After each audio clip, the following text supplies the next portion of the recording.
ആടിനെ പട്ടിയും പിന്നീട് അതിനെ പേപ്പട്ടിയുമാക്കി തല്ലിക്കൊല്ലുന്ന രീതി നല്ല വശമുള്ളവരാണ് കേരളത്തിലെ മാധ്യമങ്ങൾ. പക്ഷേ നീറുന്ന വേദനകൾക്കിടെ ജീവിതം സ്വപ്നം കാണുന്ന പാവം വയനാട്ടിലെ മനുഷ്യന്മാരോട് വേണമോ ഇത് എന്നതാണ് പ്രധാന ചോദ്യം. അതെ, പറഞ്ഞു വരുന്നത് ഇന്നലെ നിറഞ്ഞാടിയ വ്യാജ വാർത്തകളെക്കുറിച്ചാണ്. ദുരന്തഭൂമിയിൽ മാതൃകയായ പ്രവർത്തനത്തെ സംസ്ഥാന സർക്കാരിൻ്റെ പ്രവർത്തനത്തെ എല്ലാവരും വാഴ്ത്തിയതാണ്.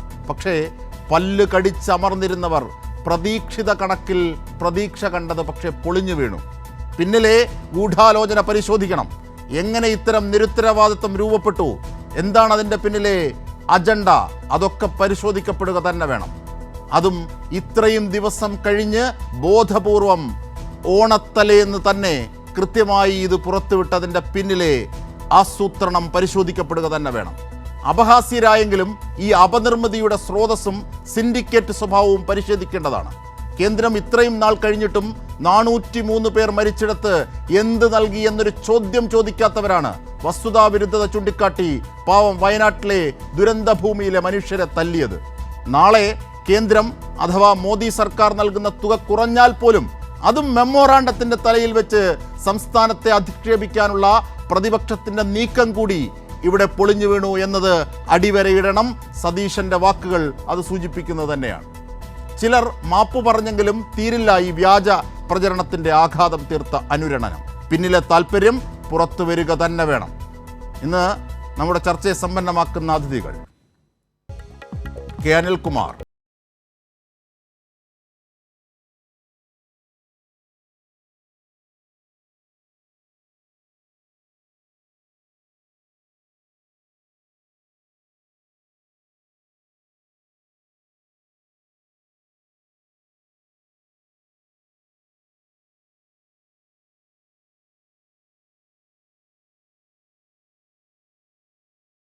മാധ്യമപ്രവർത്തകൻ എം ജയചന്ദ്രൻ.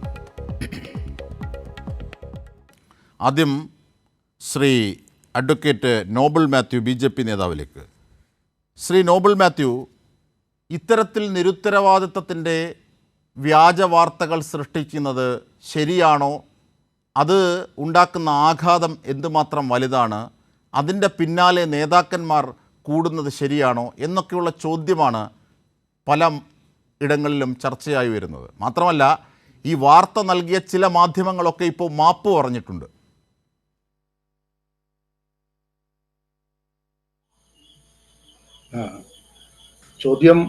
ആദ്യത്തെ ചോദ്യം തന്നെ എന്നോട് ചോദിച്ചത് വളരെ നന്നായി. അതിനു മുമ്പ് പറഞ്ഞ ഇൻട്രോയിൽ പറഞ്ഞ ചില കാര്യങ്ങളിലൂടെ പറയാൻ സാധിക്കും. 403 പേര് മരിച്ചിടത്തവർ കേന്ദ്രം എന്ത് തന്നു എന്നുള്ള കാര്യം വിശകലനം ചെയ്യണം എന്നൊക്കെയാണല്ലോ ആദ്യം പറഞ്ഞിരുന്നത്. ഒന്നാമത്തെ ചോദ്യത്തിന് ഉത്തരം പറയാം. ഇപ്പം മാധ്യമങ്ങൾ ഇങ്ങനെ വ്യാജ വാർത്ത സൃഷ്ടിച്ചു എന്ന് വരിക. മാധ്യമങ്ങൾ മുഖ്യമന്ത്രി തന്നെ പറഞ്ഞിരിക്കുന്ന പോലെ പ്രചരിക്കുന്നത് വസ്തുതാവിരുദ്ധ വാർത്തകൾ എന്ന് മുഖ്യമന്ത്രി തന്നെ ഇന്നലെ പറഞ്ഞിരിക്കുന്നു. അപ്പൊ വസ്തുതാവിരുദ്ധമായ കാര്യങ്ങൾ, കണക്കുകൾ മാധ്യമങ്ങൾ ചെയ്തെങ്കിൽ ആ മാധ്യമങ്ങൾ കേരളത്തിലുള്ള മാധ്യമങ്ങളല്ലേ, ആ മാധ്യമങ്ങൾക്കെതിരെ ഡിഫമേഷൻ കേസ് എടുക്കത്തില്ലേ? എന്തുകൊണ്ട് നിങ്ങൾ എടുക്കുന്നില്ല? ആ മാധ്യമങ്ങൾക്കെതിരെ നടപടി എടുക്കത്തില്ലേ? എന്തുകൊണ്ട് നിങ്ങൾ എടുക്കുന്നില്ല? അപ്പൊ അത് തന്നെ ഇതൊരു കോൺഗ്രസുമായിട്ടൊക്കെ കൂടി ചേർന്നുള്ള ഒരു കളിയാ. അവസാനം മാധ്യമങ്ങൾ ചെയ്യുന്നതാണെന്ന്. അപ്പൊ ഇതിനൊക്കെ ചെയ്യാൻ പറ്റുന്നതാണ്. എത്രയോ പേർക്കെതിരെ കേസെടുക്കുന്നു. തെറ്റായ വാർത്ത, ഡിഫമേഷൻ കേസ് എടുക്കേണ്ടത് സർക്കാരാണ്. അത് നടക്കുമോ ഇല്ലയോ എന്നുള്ളത് വരും ദിവസങ്ങളിൽ അറിയാം. പക്ഷേ അത് ഉയർത്തുന്ന ധാർമ്മിക പ്രശ്നമുണ്ടല്ലോ നോബിൾ മാത്യു, അത് ഉയർത്തുന്ന ധാർമ്മിക പ്രശ്നമുണ്ടല്ലോ. അതായത് ധാർമ്മിക പ്രശ്നത്തിനപ്പുറം രാഷ്ട്രീയമായ പ്രശ്നമുണ്ട്. അതിന് നിയമപരമായ പ്രശ്നമുണ്ട്. ആ നിയമപരമായ പ്രശ്നങ്ങൾ അതായത് നോബിൾ മാത്യു ഇപ്പോൾ പറയുന്നത് എങ്ങനെയാണെന്നറിയാമോ? അതായത് ചെവിക്കുറ്റിക്കടി കൊണ്ടവൻ, ചെകിട്ടത്തടി കൊണ്ടവൻ പരാതി നൽകാത്തതെന്ത്, അടിച്ചവന് കുറ്റമില്ല എന്ന അപനിർമ്മിതിയാണ് താങ്കൾ ഉയർത്തുന്നത്. പറഞ്ഞോളൂ. അല്ലല്ല, രണ്ടാമത്തെ കാര്യം, 75,000 രൂപ ഒരു ഡെഡ് ബോഡി കുഴിച്ചിടാൻ പറഞ്ഞെന്ന് പറഞ്ഞാല് അത് നിങ്ങളുടെ കണക്കിലില്ലേ? നിങ്ങള് അവിടെ കേരള ഹൈക്കോടതി കൊടുത്ത കണക്കിൽ അതില്ലെങ്കിൽ ഇല്ലെന്ന് പറയണം. കേന്ദ്രത്തിന് കൊടുത്തത് ആവർത്തിച്ച് വീണ്ടും വീണ്ടും താങ്കൾ ജീർണതയിലേക്ക് പോവുകയാണ്. വീണ്ടും താങ്കൾ അതായത് തെറ്റായ വാർത്ത നൽകുകയും അത് പ്രചരിപ്പിക്കുകയും പ്രചരിപ്പിച്ചവർ പോലും മാപ്പ് പറയുകയും ചെയ്തെടുത്ത് താങ്കൾ വീണ്ടും അതിലേക്ക് പോവുകയാണ്. അതായത് ചെയ്തത് തെറ്റാണ് എന്ന് താങ്കൾ തന്നെ പറഞ്ഞിട്ട് താങ്കൾ വീണ്ടും അതിലേക്ക് പോവുകയാണ്. അത് എസ്റ്റിമേറ്റ് ആണ്, അത് പ്രതീക്ഷിത കണക്കാണ്. അല്ല, ഞാൻ പറയുന്നതിന് ഇടയ്ക്ക് പറയാനാണെങ്കിൽ പറയണ്ട. ആദ്യമേ എനിക്ക് തന്നു, എന്റെ ഇടയ്ക്ക് പറയണം. വയനാട് ദുരന്തം വരെ എത്ര രൂപ കേന്ദ്ര സർക്കാർ നൽകി? കണക്ക് നിങ്ങൾ പറയൂ. ആ ദുരന്തത്തിൽ എത്ര രൂപ നിങ്ങൾ ചെലവഴിച്ചു? നിങ്ങൾ ദുരിതാശ്വാസ ഫണ്ടിൽ നിന്നും കിട്ടിയ തുക വകമാറ്റി ചെലവഴിച്ചതുകൊണ്ടല്ലേ ലോകായുക്ത നിങ്ങൾക്കെതിരെ വിധി പറഞ്ഞത്? ആ ലോകായുക്തയുടെ പല്ലും നഖവും നിങ്ങൾ മുറിച്ചില്ലേ? അപ്പൊ അങ്ങനെ തെറ്റായ കാര്യങ്ങൾ ചെയ്യുക. പിന്നെ വേറെ ഇവിടെ വോളണ്ടിയർമാർ വന്നു. വോളണ്ടിയർമാർക്ക് ഇത്ര തുക എന്ന് പറയാം. വോളണ്ടിയർമാർ രാഷ്ട്രീയ പ്രവർത്തകരാകാം, ഞങ്ങളുടെ സാംസ്കാരിക പ്രവർത്തകരാകാം, രാഷ്ട്രീയ സ്വയം സേവക സംഘത്തിന്റെ പ്രവർത്തകരാകാം. ഇവരാരാ കാശ് പഠിച്ചപ്പോ? നിങ്ങളുടെ ഡിവൈഎഫ്ഐക്കാർ കാശ് പഠിച്ചോ? ഇല്ലെങ്കിൽ അതിന്റെ കണക്ക് ഞാൻ പറയാം. താങ്കൾ കംപ്ലീറ്റ് ചെയ്യും. ഇങ്ങനെയുള്ള തെറ്റായ കണക്കുകൾ, ആ തെറ്റായ കണക്കുകൾ വരുമ്പോൾ സ്വാഭാവികമായിട്ടും മാധ്യമങ്ങളിൽ അത് വരും. ആ മാധ്യമങ്ങൾ വരുമ്പോഴത്തേന് അതിനെതിരെ നിങ്ങൾ പറഞ്ഞിട്ട് കാര്യമില്ല. അതുകൊണ്ടാണ് ഞങ്ങൾ പറയുന്നത്, നിങ്ങളുടെ ഭാഗത്ത് തെറ്റില്ലെങ്കിൽ, ശരിയാണെങ്കിൽ, നിങ്ങൾ ചെയ്തത് ശരിയാണെങ്കിൽ ആ ശരിക്ക് വേണ്ടി നിങ്ങൾ നിൽക്ക്, ആ ശരി സ്ഥാപിക്കാൻ വേണ്ടി നിൽക്ക്. ആ സർക്കാരിന്റെ ഭാഗത്ത് തെറ്റില്ല, സർക്കാർ ചെയ്തത് നല്ല കാര്യമാണ് എങ്കിൽ ആ ശരി സ്ഥാപിക്കാൻ വേണ്ടി നിങ്ങൾ നിൽക്കാൻ നിങ്ങൾക്ക് സാധിക്കണം എന്നാണ് എനിക്ക് വിനീതമായിട്ട് പറയാനുള്ളത്. ശരി, ശ്രീ വസന്ത് തെങ്ങമ്പള്ളി, ഞാൻ താങ്കൾ പറഞ്ഞ കാര്യങ്ങളിലെ പല ഫാക്ച്വൽ എററുകളുണ്ട്. കേന്ദ്രം നൽകിയത് ഈ വോളണ്ടിയർമാരുടെ കാര്യത്തിൽ എന്താണ് പോലീസ് സേനയുടെയും മറ്റുള്ള കാര്യങ്ങളാണ്. അതിൻ്റെ കണക്കുകൾ വ്യക്തമാണ്. അതിൻ്റെ വിശദാംശങ്ങളിലേക്കൊക്കെ എത്താം. ആദ്യ റൗണ്ട് എല്ലാവർക്കും പറയാനുള്ളത് കേൾക്കട്ടെ. ശ്രീ വസന്ത് തെങ്ങമ്പള്ളി, നോക്കൂ, വസന്ത് തെങ്ങമ്പള്ളിക്ക് കൂടി കാണാൻ ഞാൻ സൈഡിലിടുകയാണ്. 2016 ഏപ്രിൽ 10 പുറ്റിങ്ങൽ ദുരന്തം. അന്ന് ഉമ്മൻചാണ്ടി സർക്കാർ നൽകിയ ഇതേ മെമ്മോറാണ്ടം, ഇതുപോലത്തെ മെമ്മോറാണ്ടം ആലോചിക്കുക. 1 കിലോമീറ്റർ ചുറ്റളവിൽ മാത്രം സംഭവിച്ച ഒരു ദുരന്തത്തിലാണ് ഇത്. 3 ഗ്രാമങ്ങൾ ഒലിച്ചു പോയെടുത്താണ്. ആലോചിക്കുക, അത് കമ്പയർ ചെയ്യണം, അത് താരതമ്യപ്പെടുത്തണം. 50,000 രൂപയാണ് ഡ്രസ്സിനും അട്ടൻസിൽസിനും, അതായത് ഈ പാത്രങ്ങളൊക്കെ വാങ്ങുന്നതിന് വേണ്ടി മാറ്റിവെച്ചിരുന്നതായി നിങ്ങളുടെ മെമ്മോറാണ്ടത്തിലുള്ള കണക്ക്. പുറ്റിങ്ങൽ ദുരന്തത്തിൽ 2016 ഏപ്രിൽ 10 ഉമ്മൻചാണ്ടി സർക്കാർ നൽകിയതാണ്, UDF സർക്കാർ നൽകിയതാണ്. 15 ലക്ഷമാണ് തകർന്ന വീടിന് നൽകിയത്.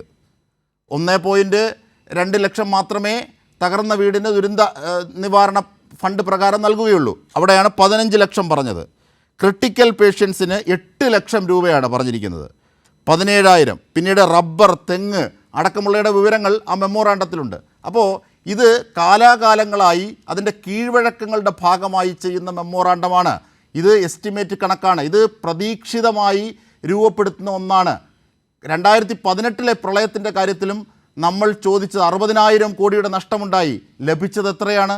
ചോദിച്ചത് എത്രയാണ്? അപ്പോൾ ഇത് അതിൻ്റെ കീഴ്വഴക്കമാണ്. ഇത് അറിയാത്തവരല്ല മാധ്യമപ്രവർത്തകരും താങ്കളടക്കമുള്ള പൊതുപ്രവർത്തകരും. എന്നിട്ടും എന്തുകൊണ്ടാണ് ഇത്തരത്തിലൊരു വ്യാജ നിർമ്മിതിയിലേക്ക് കൂപ്പുകുത്തി വീണത് കേരളം? പക്ഷെ അത് പൊളിഞ്ഞു വീണു ഉടനടി. എങ്കിൽ പോലും ശ്രീ വസന്ത് തെങ്ങമ്പള്ളി, ഇതിൻ്റെ പിന്നിലെ ഗൂഢാലോചന അന്വേഷിക്കണ്ടേ? ശ്രീ അജിംഷാ, ഈ 2 പ്രശ്നങ്ങളുണ്ട്. ഒന്നാമത്തെ പ്രശ്നം, വയനാട് ഒരു ദേശീയ ദുരന്തമായി പ്രഖ്യാപിച്ചുകൊണ്ട് ഈ പറയുന്ന ലിമിറ്റേഷനുകൾക്ക് അപ്പുറത്തേക്ക് കേരളത്തെ സഹായിക്കാൻ കേന്ദ്രം തയ്യാറാവേണ്ടതാണ്. വയനാടിന് ശേഷമുണ്ടായ ത്രിപുര അടക്കമുള്ള ദുരന്ത ബാധിത പ്രദേശങ്ങളിൽ ഏതാണ്ട് വയനാടിന്റെ 20% താഴെ മാത്രം ദുരന്തമുണ്ടായ ത്രിപുരയിലും മറ്റുള്ള സംസ്ഥാനങ്ങളിലും ഒക്കെ കേന്ദ്രം ധനസഹായം പ്രഖ്യാപിച്ചു കഴിഞ്ഞു. കേരളത്തോട് ഇപ്പോഴും മൗനമാണ് പാലിക്കുന്നത്. അത് തീർത്തും അവഗണനയാണ് എന്ന കാര്യത്തിൽ നമുക്ക് സംശയമില്ല. അത് പരിഹരിക്കപ്പെടേണ്ടതാണ്, ചോദ്യം ചെയ്യപ്പെടേണ്ടതാണ്, അതിന് നിയമ നടപടികൾ സ്വീകരിക്കേണ്ടതുമാണ്. പക്ഷേ ഇപ്പൊ അങ്ങ് പറഞ്ഞൊരു കണക്കുണ്ടല്ലോ, ഏത് പുറ്റിങ്ങൽ ദുരന്തവുമായി ബന്ധപ്പെട്ട് അന്നത്തെ UDF ഗവൺമെന്റ്, ഉമ്മൻചാണ്ടിയുടെ നേതൃത്വത്തിലുള്ള ഗവൺമെന്റ് കൊടുത്ത കണക്കാണ് അങ്ങ് പറയുന്നത്. അതിൽ പറയുന്നത് എന്താണ്? തകർന്ന വീടുകൾ, നഷ്ടപ്പെട്ട തെങ്ങ്, റബ്ബർ, മറ്റ് കായ് വിഭവങ്ങൾ, അതിന്റെയൊക്കെ കണക്ക് സൈഡ് സ്ക്രീനിൽ പോകുന്നുണ്ട്. അതുകൊണ്ട് താങ്കൾക്ക് പ്രേക്ഷകർക്കും ഒക്കെ കാണാം. അന്ന് നൽകിയത് മെമ്മോറാണ്ടം അത് ഉമ്മൻചാണ്ടി സർക്കാർ നൽകിയതാണ്. തീർച്ചയായും അല്ല, അത് കൊടുക്കും, എല്ലാ സർക്കാരുകളും കൊടുക്കും. പക്ഷേ ഇവിടെ അത് സതീശൻ അറിഞ്ഞുകൂടെ? അല്ലല്ല, പറയട്ടെ, ഇവിടുത്തെ പ്രശ്നം എന്താണ്? ഇവിടെ സർക്കാർ ആ വീട് പുനർനിർമ്മിക്കാൻ ആവശ്യമായ ഫണ്ട് കൊടുത്തതിനെ ആരെങ്കിലും ചോദ്യം ചെയ്തോ? എസ്റ്റിമേറ്റ് കൊടുത്തതിനെ? അവിടെ തൊഴിൽ നഷ്ടപ്പെട്ടവർക്ക് തൊഴിൽ റീബിൽഡ് ചെയ്യാൻ വേണ്ടി, റീസൈക്കിൾ ചെയ്യാൻ വേണ്ടി കൊടുത്ത എമൗണ്ടിനെ ആരെങ്കിലും ചോദ്യം ചെയ്യുന്നുണ്ടോ? അവിടെ നഷ്ടപ്പെട്ട ഏക്കർ കണക്കിന് സ്ഥലം, അവിടുത്തെ കൃഷി, അതുമായി ബന്ധപ്പെട്ട കണക്കിന് ആരെങ്കിലും ചോദ്യം ചെയ്തോ? ഇല്ല. ഹൈക്കോടതിയിൽ സമർപ്പിച്ചിരിക്കുന്ന രേഖയിൽ ശവസംസ്കാരവുമായി ബന്ധപ്പെട്ട കണക്ക്, ഒന്നാമത് ആദ്യത്തേതിൽ 75,000 എസ്റ്റിമേറ്റ്, ആക്ച്വൽസിൽ 1,75,000. അത് ഓൾറെഡി നടന്നുപോയൊരു കാര്യമാണ്. അത് ഹൈക്കോടതിയിൽ നിൽക്കുമെന്നാണോ അജിം ഷാദിനെ പോലെ ഒരു സീനിയർ ജേർണലിസ്റ്റ്? എന്നിട്ട് കോടതി അതേ സംബന്ധിച്ച് ഏതെങ്കിലും എതിർപ്പ് പറഞ്ഞോ? കോടതി അതേ സംബന്ധിച്ച് ഏതെങ്കിലും എതിർപ്പ് പറഞ്ഞോ? അല്ലല്ല, അതിൽ വിധി അല്ലല്ല. കേൾക്കൂ, ഞാൻ പറയട്ടെ. രണ്ടാമതായി അവിടെ വോളണ്ടറി സർവീസ് നടത്തിയത് ആരാണ് എന്ന് നമുക്കറിയില്ലേ? അതിൽ ഡിവൈഎഫ്ഐ ഇല്ലേ? അതിൽ യൂത്ത് കോൺഗ്രസ് ഇല്ലേ? സേവാഭാരത് ഇല്ലേ? എത്രയോ യുവജന സംഘടനകൾ ഒരുമിച്ച് ഇതാണ് ശ്രീ വസന്ത് തെങ്ങുംപള്ളി. ഞാൻ BJP നേതാവ് അത് പറഞ്ഞപ്പോൾ ആ വസ്തുത പറയാതിരുന്നത് ആദ്യ റൗണ്ട് ഒരു വെടി കഴിയട്ടെ എന്ന് വിചാരിച്ചിട്ടാണ്. അതായത് 47 കോടി രൂപ അബദ്ധ മിത്ര, സിവിൽ ഡിഫൻസ്, സന്നദ്ധ പ്രവർത്തകർ, പോലീസ്, സേനാ വിഭാഗങ്ങൾക്കുള്ള പ്രതീക്ഷിക്കുന്ന ചെലവാണ്. അതിനെയാണ്, അല്ലാതെ DYFI പ്രവർത്തകരും അല്ലെങ്കിൽ മറ്റുള്ള ഏതെങ്കിലും സന്നദ്ധ പ്രവർത്തകരും പോയതിന്റെ ചെലവല്ല. ഇതാണ് BJP നേതാവിനത് പറയാം, പക്ഷെ ഒരു കോൺഗ്രസ് നേതാവിനത് പറയാൻ പാടുണ്ടോ? 47 കോടി രൂപ പ്രതീക്ഷിത ചെലവ് സേനാ വിഭാഗത്തിനും ഡിഫൻസിനും വേണ്ടിയിട്ടുള്ളതാണ്. Shri Ajim ഷാദ്, food for volunteers എന്ന് വളരെ കൃത്യമായി പറഞ്ഞ് എത്ര കോടി മാറ്റി വെച്ചിട്ടുണ്ട്. അവിടെ ഹോട്ടൽ ആൻഡ് റെസ്റ്റോറന്റ് അസോസിയേഷന്റെ ഇതിൽ വലിയൊരു തമാശയുണ്ട് ശ്രീ, ഇതിൽ വലിയൊരു തമാശയുണ്ട് ശ്രീ വസന്ത് തെങ്ങുംപള്ളി. BJP നേതാവ് അത് പറയാം, പക്ഷെ ഒരു കോൺഗ്രസ് നേതാവിന് ഇങ്ങനെ വസ്തുതാവിരുദ്ധമായ കാര്യം പറയാൻ പാടില്ല. അതായത് ഇരുട്ടിൽ ഇല്ലാത്ത പാമ്പിനെ തിരയുന്നു എന്ന് ലൈറ്റ് ഇട്ടപ്പോൾ ബോധ്യമായി. അതിനുശേഷവും ലൈറ്റ് ഇടുന്നതിന് മുമ്പ് ഉണ്ടായിരുന്ന പാമ്പെന്ന് തോന്നിപ്പിക്കുന്നതിനെ കുറിച്ച് ചർച്ച ചെയ്യുകയാണ്. ഇത് എസ്റ്റിമേറ്റ് ആണ്, ഇതൊരു പ്രതീക്ഷിത കണക്കാണ്.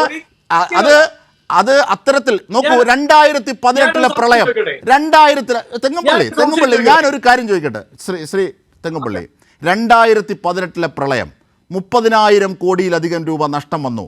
നമ്മൾ 6,000 കോടി രൂപ ചോദിച്ചു, പക്ഷേ കിട്ടിയത് എത്രയാണ്? 2,000 സംതിങ് കോടി മാത്രമാണ് കേന്ദ്രത്തിൻ്റെ ഭാഗത്തുനിന്ന്.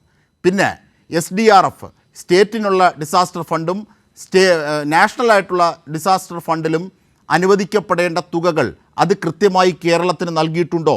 മറ്റ് സംസ്ഥാനങ്ങൾക്ക് UP ക്കടക്കം അത് 5 വർഷത്തെ ഡിവിഡൻഡായി വരുന്ന 280 കോടിയിലധികം രൂപയിൽ എത്ര രൂപയാണ് ഇതുവരെ തന്നിട്ടുള്ളത്? അത് മുൻകൂട്ടി തരുന്നതാണ്.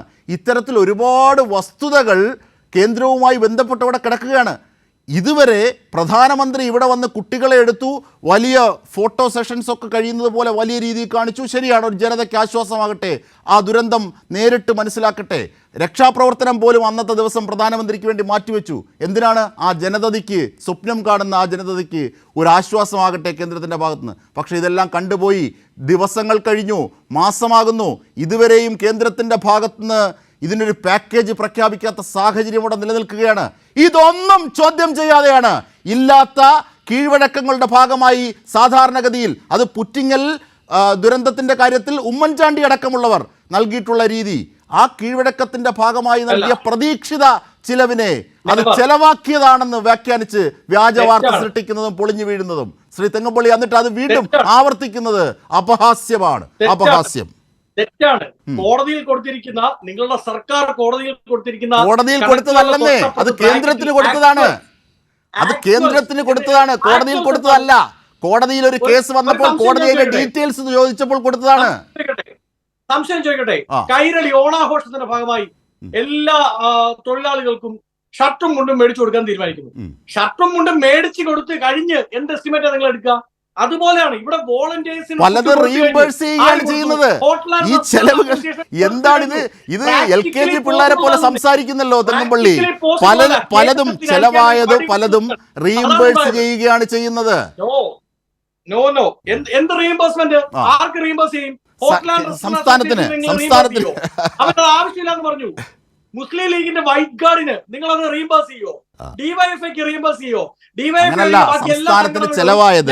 സംസ്ഥാനത്തിന് ചെലവായത് അനുവദിക്കുന്ന തുകയിൽ യഥാർത്ഥത്തിൽ ചെലവാകുന്ന തുക അത് കേരള സർക്കാരിന് റീംബേഴ്സ് ചെയ്യുകയാണ്. അതിൻ്റെ ചട്ടക്രമം അങ്ങനെയാണ്. ഞാൻ ചോദിക്കുന്നത്, പുറ്റിങ്ങൽ ദുരന്തത്തിൻ്റെ കാലഘട്ടത്തിൽ നിങ്ങൾ 2016 ഏപ്രിലിൽ ഇതുപോലെയാണ് 50,000 രൂപ, അത് 1 കിലോമീറ്റർ ചുറ്റളവിൽ മാത്രം നടന്ന ദുരന്തമാണ്, അതിന് ചെറുതാക്കി പറയുകയല്ല, പക്ഷേ കിലോമീറ്റർ, ഇത് 3 ഗ്രാമങ്ങൾ ഒലിച്ചു പോയതാണ്. അവിടെയാണ് നിങ്ങൾ 50,000 രൂപ ഡ്രസ്സിനും അട്ടൻസിനും വാങ്ങിയത്, നിങ്ങൾ എസ്റ്റിമേറ്റ് ഇട്ടത് 15 ലക്ഷം രൂപ തകർന്ന വീടിനിട്ടത് 1.2 ലക്ഷമേ ദുരന്ത നിവാരണ ഫണ്ട് പ്രകാരം ഉള്ളൂ. എന്നിട്ട് എന്തിനാണ് നിങ്ങൾ 15 ലക്ഷം ഇട്ടത്? റബ്ബറിന്, തെങ്ങിന് ഒക്കെ എന്തിനാണ് നിങ്ങൾ ഇട്ടത്? അതെന്ത് കീഴ്വഴക്കത്തിന്റെ ഭാഗമായാണ് പുറ്റിങ്ങലിൽ നിങ്ങൾ നടത്തിയത്? പൂർണ്ണമായും ആ എസ്റ്റിമേറ്റുകളെ കോൺഗ്രസ് തള്ളിയില്ലല്ലോ.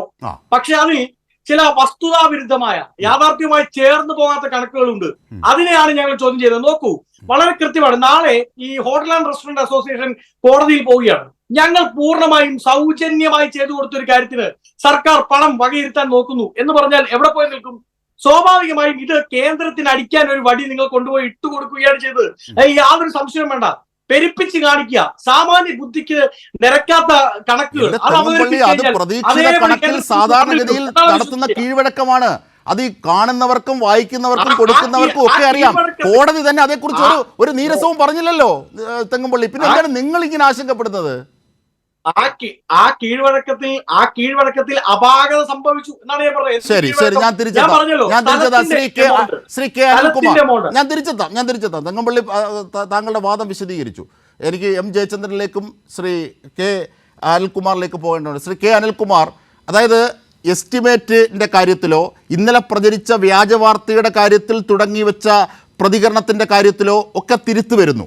അത് തെറ്റായിപ്പോയി. പക്ഷേ പൂർണ്ണമായും അത് തള്ളാൻ പറ്റുന്നില്ല. കാരണം മരണത്തിന് 75,000, ആക്ച്വൽ കണക്ക് 1.75. ഇതൊക്കെ എന്താണ്? ഈ പൊരുത്തക്കേട് കേന്ദ്രത്തിന് അടിക്കാനുള്ള വടി നിങ്ങൾ തയ്യാറാക്കി കൊടുക്കുകയാണ്. ഇതാണ് കോൺഗ്രസിൻ്റെ വാദം.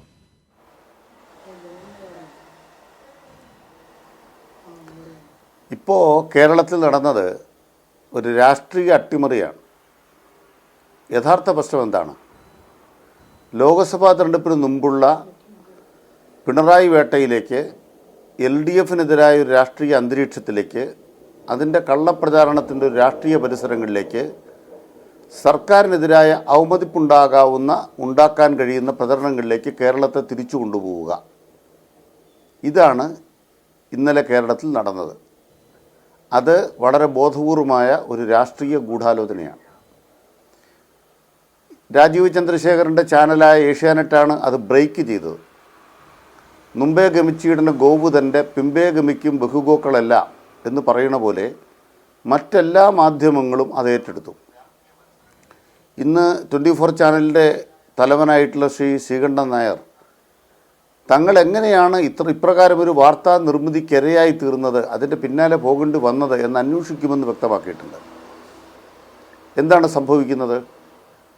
ഒരു ചാനൽ ഒരു വ്യാജ വാർത്ത കൊടുക്കുന്നു.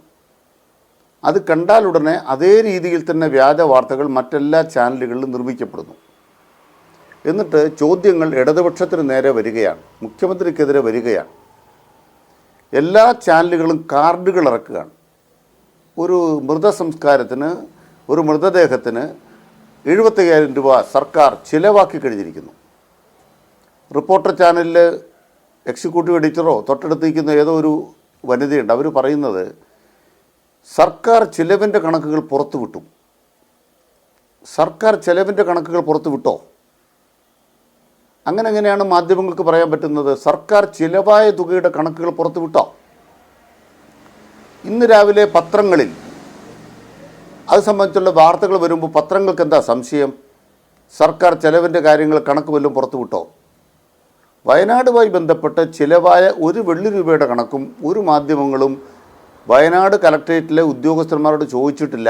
വയനാട് ജില്ലാ ദുരന്ത നിവാരണ അതോറിറ്റിയുടെ ചെയർമാൻ കലക്ടറാണ്, അവരോട് ചോദിച്ചിട്ടില്ല, അതിൻ്റെ മറുപടി വാങ്ങിയിട്ടില്ല. അപ്പോൾ മൃതദേഹം സംസ്കരിക്കാൻ എത്ര രൂപ അവിടെ ചിലവായെന്ന് കണക്കുണ്ട്, ആ കണക്ക് ചോദിച്ചാൽ കണക്ക് കിട്ടും. അതല്ല വിട്ടത്. പിന്നെന്താണ് വിട്ടത്? ദുരന്ത നിവാരണ നിയമപ്രകാരം തയ്യാറാക്കിയൊരു മെമ്മോറാണ്ടത്തിലെ വിവരങ്ങൾ, അത് മുഴുവനോടെ പ്രസിദ്ധീകരിക്കുകയാണെങ്കിൽ ഒരു തെറ്റും വരില്ല. കാരണം എന്താണ്?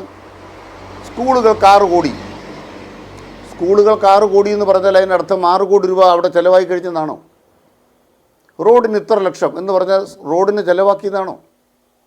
പാലത്തിന് ഇത്ര ലക്ഷം, അല്ലെങ്കിൽ അവിടെ കാർഷിക വിളകൾ നഷ്ടപ്പെട്ടു 50 കോടി രൂപ കൃഷിക്കാർക്ക് കൊടുത്തു കഴിഞ്ഞു എന്നാണോ? അപ്പോൾ അവിടെ എസ്റ്റിമേറ്റ് തയ്യാറാക്കിയത് എന്നാണ്? ആഗസ്റ്റ് 9-ാം തീയതി. ഈ ദുരന്തത്തിൻ്റെ വ്യാപ്തി പൂർണ്ണമായും തിരിച്ചറിയും മുമ്പ് എത്രയോ പേരുടെ മൃതദേഹങ്ങൾ കിട്ടിയിട്ടില്ല, 178 പേരുടെ മൃതദേഹങ്ങൾ കാണാനായിട്ടില്ല എന്ന തിരിച്ചറിവുണ്ടാകുന്ന ഘട്ടത്തിൽ അതെങ്ങനെയാണ് കിട്ടുക? കൈയായിട്ടാണോ, കാലായിട്ടാണോ, തലയായിട്ടാണോ, ഉടലായിട്ടാണോ കിട്ടുക എന്ന് പോലും അറിയില്ല. അത് എത്ര കഷ്ണമായിട്ട് കിട്ടിയാലും ഇത് കൂട്ടിച്ചേർത്ത് എങ്ങനെയാണ് ഒരു ശരീരമാക്കുന്നത് പറയാനാവില്ല.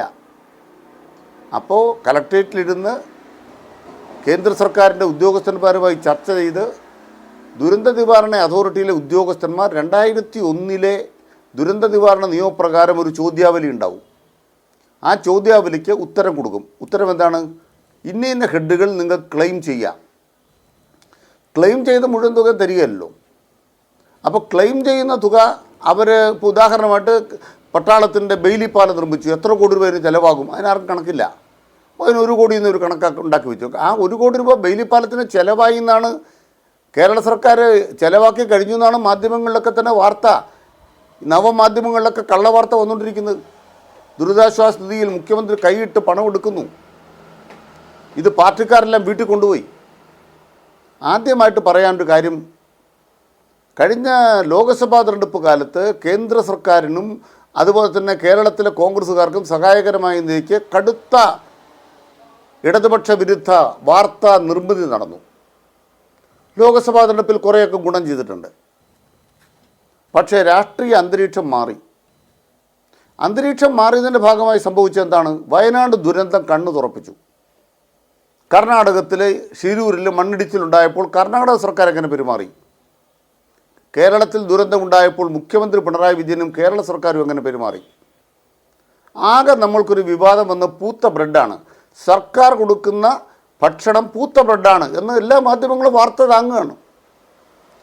ഗവൺമെൻറ് വ്യക്തമാക്കി അവിടെ ബ്രെഡ് വിതരണം ചെയ്തിട്ടില്ല, പിന്നെയല്ലേ പൂത്ത ബ്രെഡ്. അപ്പോൾ പൂത്ത ബ്രെഡ് മുസ്ലിം ലീഗുകാർ കൊടുത്തതാണ്. കൊടുത്ത എവിടെ നിന്നൊക്കെ പിന്നീട് പുറത്തു വന്നിട്ടുണ്ട്.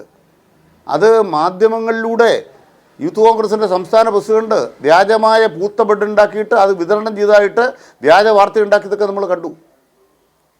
സർക്കാരിനെ സംബന്ധിച്ച് ഏറ്റവും മികവാർന്ന നിലയിൽ വയനാട് ദുരന്തം കൈകാര്യം ചെയ്തു എന്ന് വന്നു. 2, കേന്ദ്ര സർക്കാരിൻ്റെ മുന്നിൽ പോയി പ്രധാനമന്ത്രിക്ക് മുമ്പിൽ പോയി ബഹുമാനപ്പെട്ട മുഖ്യമന്ത്രി നിവേദനം കൊടുത്തു കഴിഞ്ഞാൽ ഇനി എന്താ ഗവൺമെൻറ് ചെയ്യേണ്ടത്? കേന്ദ്ര സർക്കാർ പ്രതികരിക്കണം. ഇന്നലെ രാവിലെ ബഹുമാനപ്പെട്ട സുരേഷ് ഗോപിയോട് ചോദിച്ചു. അദ്ദേഹം പറഞ്ഞു, നിങ്ങളുടെ മുഖ്യമന്ത്രിയോട് ചോദിക്കൂ. മുഖ്യമന്ത്രിയോട് എന്ത് ചോദിക്കാനാ? നിവേദനം ദില്ലിയിൽ കൊണ്ടുപോയി പ്രധാനമന്ത്രിക്ക് കൊടുക്കുന്നത് ഇദ്ദേഹം അറിഞ്ഞതല്ലേ? ആ സുരേഷ് ഗോപിക്കെതിരായി എന്താണോ അദ്ദേഹം പ്രതികാരത്തോടു കൂടി ചെയ്യുന്നത് അത് തുറന്നു കാട്ടുന്നതിന് പകരം ടോം വടക്കൻ എന്ന് പറയുന്ന കോൺഗ്രസ്സുകാരനായിരുന്ന BJPയിലേക്ക് കാലുമാറിയ നേതാവ് വിവരാവകാശ പ്രകാരം ഒരു കടലാസ് എടുക്കുന്നു. കടലാസ് ഇത്രേ ഉള്ളൂ. കേന്ദ്രത്തിന് കൊടുത്ത മെമ്മോറാണ്ടം, അതിൻ്റെ ഒരു പകർപ്പ് കോടതി കൊടുത്തിരുന്നു. നിവേദനമാണ്. ആ നിവേദനത്തിൽ ഉദ്ദേശം ഞങ്ങൾക്ക് അന്ന് 1200 കോടി രൂപയുടെ നഷ്ടമുണ്ടായെന്നാണ് ഒരു കണക്ക്. ഇപ്പോൾ കണക്ക് മാറിയിട്ടുണ്ട്. അന്തിമ നിവേദനം വന്നപ്പോൾ നിവേദനത്തിലെ കണക്കുകൾ ആദ്യത്തെ കണക്കിനേക്കാൾ ഉയർന്ന കണക്കാണ്. അതിൽ കേന്ദ്ര സർക്കാർ എത്ര തരുമെന്നുള്ളത് വ്യക്തമാക്കിയിട്ടില്ല. ഓരോ ഹെഡിലും അവരനുവദിക്കുന്ന തുക ഉദ്യോഗസ്ഥന്മാർ കണക്കാക്കണം. കേന്ദ്രത്തിൻ്റെ ഉദ്യോഗസ്ഥന്മാർ കണക്കാക്കണം. ഒരു മൃതദേഹം മറവ് ചെയ്യുന്നതിന് 75,000 നമ്മൾ എസ്റ്റിമേറ്റ് ചെയ്തു. അവർ ഉദ്യോഗസ്ഥന്മാർ കണക്കാക്കിയിട്ട് 6,000 തരുന്നെങ്കിലോ 7,000 തരുന്നെങ്കിലോ. ഒരു വീട് നിർമ്മിക്കുന്നതിന് നമുക്ക് 10 ലക്ഷം രൂപ മുടക്കാണ്. അവർ തരുന്നത് 1,32,000 രൂപയേ ഉള്ളൂ ആക്ച്വൽസ്. ഈ വ്യത്യാസങ്ങൾക്ക് ഉണ്ടാവും. അപ്പോൾ ഒരു പാലം പണിയാൻ 15,000 15 കോടി വരുമെന്നൊരു കണക്കെഴുതി കൊടുത്താൽ ഉടനെ നിങ്ങൾ അഴിമതി ആരോപിക്കുമോ? പ്രധാനപ്പെട്ട കാര്യം എന്താണ്? ഇവിടെ വ്യാജമായി പ്രചരിപ്പിച്ചത് ചിലവായ തുകയുടെ കണക്ക് സർക്കാർ പുറത്തുവിട്ടു എന്ന കള്ളം. ചിലവായ തുകയുടെ കണക്ക് സർക്കാർ പുറത്തുവിട്ടു എന്ന പച്ച നുണ പറഞ്ഞുകൊണ്ടാണ് കേരളത്തിൻ്റെ പൊതുമണ്ഡലത്തിൽ മുഖ്യമന്ത്രിയെ ആക്രമിക്കാൻ, മുഖ്യമന്ത്രിയെ അപമാനിക്കാൻ, ഇടതുപക്ഷ നേതൃത്വത്തെ അപമാനിക്കാൻ ഈ ഓണക്കാലത്ത് എല്ലാ ജനങ്ങൾക്കും ഏറ്റവും മെച്ചപ്പെട്ട നിലയ്ക്ക് ഓണം കൈകാര്യം ചെയ്തൊരു ഗവൺമെൻറ് പ്രതിപക്ഷ നേതാവിന് ഒരു പ്രസ്താവന കൊണ്ടുപോലും ഓണത്തിന് ഇന്ന കുറവുണ്ടായി എന്ന് കേരളത്തിൽ പറയേണ്ടി വന്നോ? ഇവിടുത്തെ BJPക്കാർക്ക് എന്തെങ്കിലും ഒരു കാര്യം പറയേണ്ടി വന്നോ? ഇവിടെ ഈ വ്യാജ വാർത്ത പറഞ്ഞതിന് പുറകെ കെ സുരേന്ദ്രൻ പറയുകയാണ് പിണറായി രാജിവെക്കണം. എന്തിനാ രാജിവെക്കേണ്ടത്? ഷിരൂരിലും വയനാട്ടിലും നടന്നതിൻ്റെ കമ്പാരിസൺ ജനങ്ങൾ നടത്തി, അവർക്ക് ബോധ്യമായി. അന്ന് മുതലേ കലിപ്പിലായിരുന്നു ഇവരൊക്കെ. ആ കേന്ദ്രങ്ങളുടെ കലിപ്പാണ് ഇത്തരത്തിൽ പ്രതിഫലിച്ചത് എന്ന് ബോധ്യമാക്കുന്ന യാഥാർത്ഥ്യങ്ങളാണ് പിന്നീട് വരുന്നത്. നിങ്ങളുടേത് രാഷ്ട്രീയ ആരോപണം മാത്രമല്ല, വസ്തുതയാണെന്ന് ഞങ്ങൾക്കൊക്കെ ബോധ്യമാകുന്നു. ഞാൻ തിരിച്ചെത്താം ശ്രീ കെ അനിൽകുമാർ. ശ്രീ എം ജയചന്ദ്രൻ, വ്യാജ വാർത്തകൾ നൽകുക. പറഞ്ഞോളൂ ശ്രീ കെ അനിൽകുമാറിന് എന്തോ കാര്യം കംപ്ലീറ്റ് ചെയ്യണമെന്ന് പറയുന്നു. അദ്ദേഹം പറയട്ടെ. ഒരു വാക്കുകൂടെ പറയാം. ഒറ്റ വാക്കുകൂടെ പറയാനുണ്ട്. കേന്ദ്ര സർക്കാർ എന്ത് ചെയ്യാൻ പോകുന്നു പ്രതികരിക്കണ്ടേ? കേന്ദ്ര സർക്കാർ കേരളത്തെ ഉത്തരവാദിത്തപ്പെട്ടൊരു ഗവൺമെൻറ്റിനോട് പ്രതികരിക്കണ്ടേ? എന്തുകൊണ്ട് പ്രതികരിക്കുന്നില്ല? നിങ്ങളുടെ നിവേദനം ലഭ്യമാണ്, അതിൻ്റെ അടിസ്ഥാനത്തിൽ ഞങ്ങൾ ഏറ്റവും വേഗം പ്രതികരിക്കണ്ടേ? ഒരു സർക്കാർ പ്രതികരിക്കണ്ടേ? എന്താ പ്രതികരിക്കാത്തത്? അത് കേന്ദ്ര സർക്കാരിനോടോ നരേന്ദ്രമോദിയോടോ അവരുടെ പ്രതിനിധികളോ ചോദിക്കാൻ മടിക്കുന്ന കേരളത്തിലെ മാധ്യമങ്ങൾ ഇങ്ങനൊരു കീറക്കടലാസ് കൊടുത്തപ്പോൾ ഈ മാധ്യമങ്ങളൊന്നും തെറ്റുപറ്റിയവരല്ല കേട്ടോ. അതിന് കാരണം എന്താണ്? ഇത് ബഹുമാനപ്പെട്ട ഹൈക്കോടതിയിൽ കൊടുത്ത എസ്റ്റിമേറ്റ് ആണ് എന്ന് ആ വിധി വായിച്ചു നോക്കിയാൽ എല്ലാവർക്കും അറിയാം. വിധി വന്നിട്ട് എത്ര ദിവസമായി? അതിന് പകർപ്പ് പെട്ടെന്ന് ബ്രേക്ക് ചെയ്യാൻ തക്കവണ്ണം എന്താ പുതുള്ളത്? ഇത് വായിച്ചു നോക്കി അറിയില്ലേ? അതെ തീർച്ചയായും. ശ്രീ എം ജയചന്ദ്രൻ, അതായത് ഈ മാധ്യമപ്രവർത്തകരുടെ ഇടയിൽ പൊട്ടത്തരം ചെയ്യുന്നവരുണ്ട്. ഗൂഗിളിൻ്റെ ട്രാൻസ്ലേഷൻ നോക്കി കാര്യങ്ങൾ വിശദീകരിക്കുന്നവർ, ഇത്തരത്തിൽ പൊട്ടത്തരം ചെയ്യുന്നവരുണ്ട്. പല വിധത്തിലും താല്പര്യങ്ങൾ ഉള്ളിൽ വെച്ച് സിൻഡിക്കേറ്റ് മാധ്യമപ്രവർത്തനം നടത്തുകയും അതൊക്കെ പൊളിഞ്ഞു വീഴുകയും ചെയ്ത ചരിത്രങ്ങളുണ്ട്. പോസ്റ്ററുകൾ വ്യാജമായി ഒട്ടിച്ച് വാർത്ത സൃഷ്ടിക്കാൻ ശ്രമിച്ചതുമുണ്ട്. ഇങ്ങനെയുള്ള അപനിർമ്മിതികളൊക്കെ ഇവിടെ നടന്നിട്ടുണ്ട്. പക്ഷേ ഇത് പാവം വയനാട്ടിലെ മനുഷ്യരെ ബാധിക്കുന്നതാണ് എന്നതുകൊണ്ടാണ്. ഇത് മാത്രമല്ല, ഇത് കേവലം അബദ്ധത്തിൻ്റെയും പൊട്ടത്തരത്തിൻ്റെയും ഭാഗമായി രൂപപ്പെട്ടതുമല്ല എന്ന് ഇതിൻ്റെ പിന്നിലുള്ള പിന്നാമ്പുറങ്ങൾ പരിശോധിച്ചാൽ അതിൻ്റെ ചില ലക്ഷണങ്ങളാണ് കെ അനിൽകുമാർ സൂചിപ്പിച്ചത്, മനസ്സിലാകും. എങ്ങനെയാണ് ഇത്തരത്തിൽ അപനിർമ്മിതി ഉണ്ടാക്കുക, പിന്നീട് ഒന്ന് മാപ്പ് പറഞ്ഞ് ചിലരൊക്കെ കടന്നു പോവുക, അത് പിന്നീട് വാർത്തയല്ലാതായി പോവുക. ഇതിലേക്ക് നയിക്കപ്പെടേണ്ട ഒരു വസ്തുതയാണോ കഴിഞ്ഞ ദിവസങ്ങളിലുണ്ടായ വ്യാജ വാർത്ത? ശ്രീ എം ജയചന്ദ്രൻ.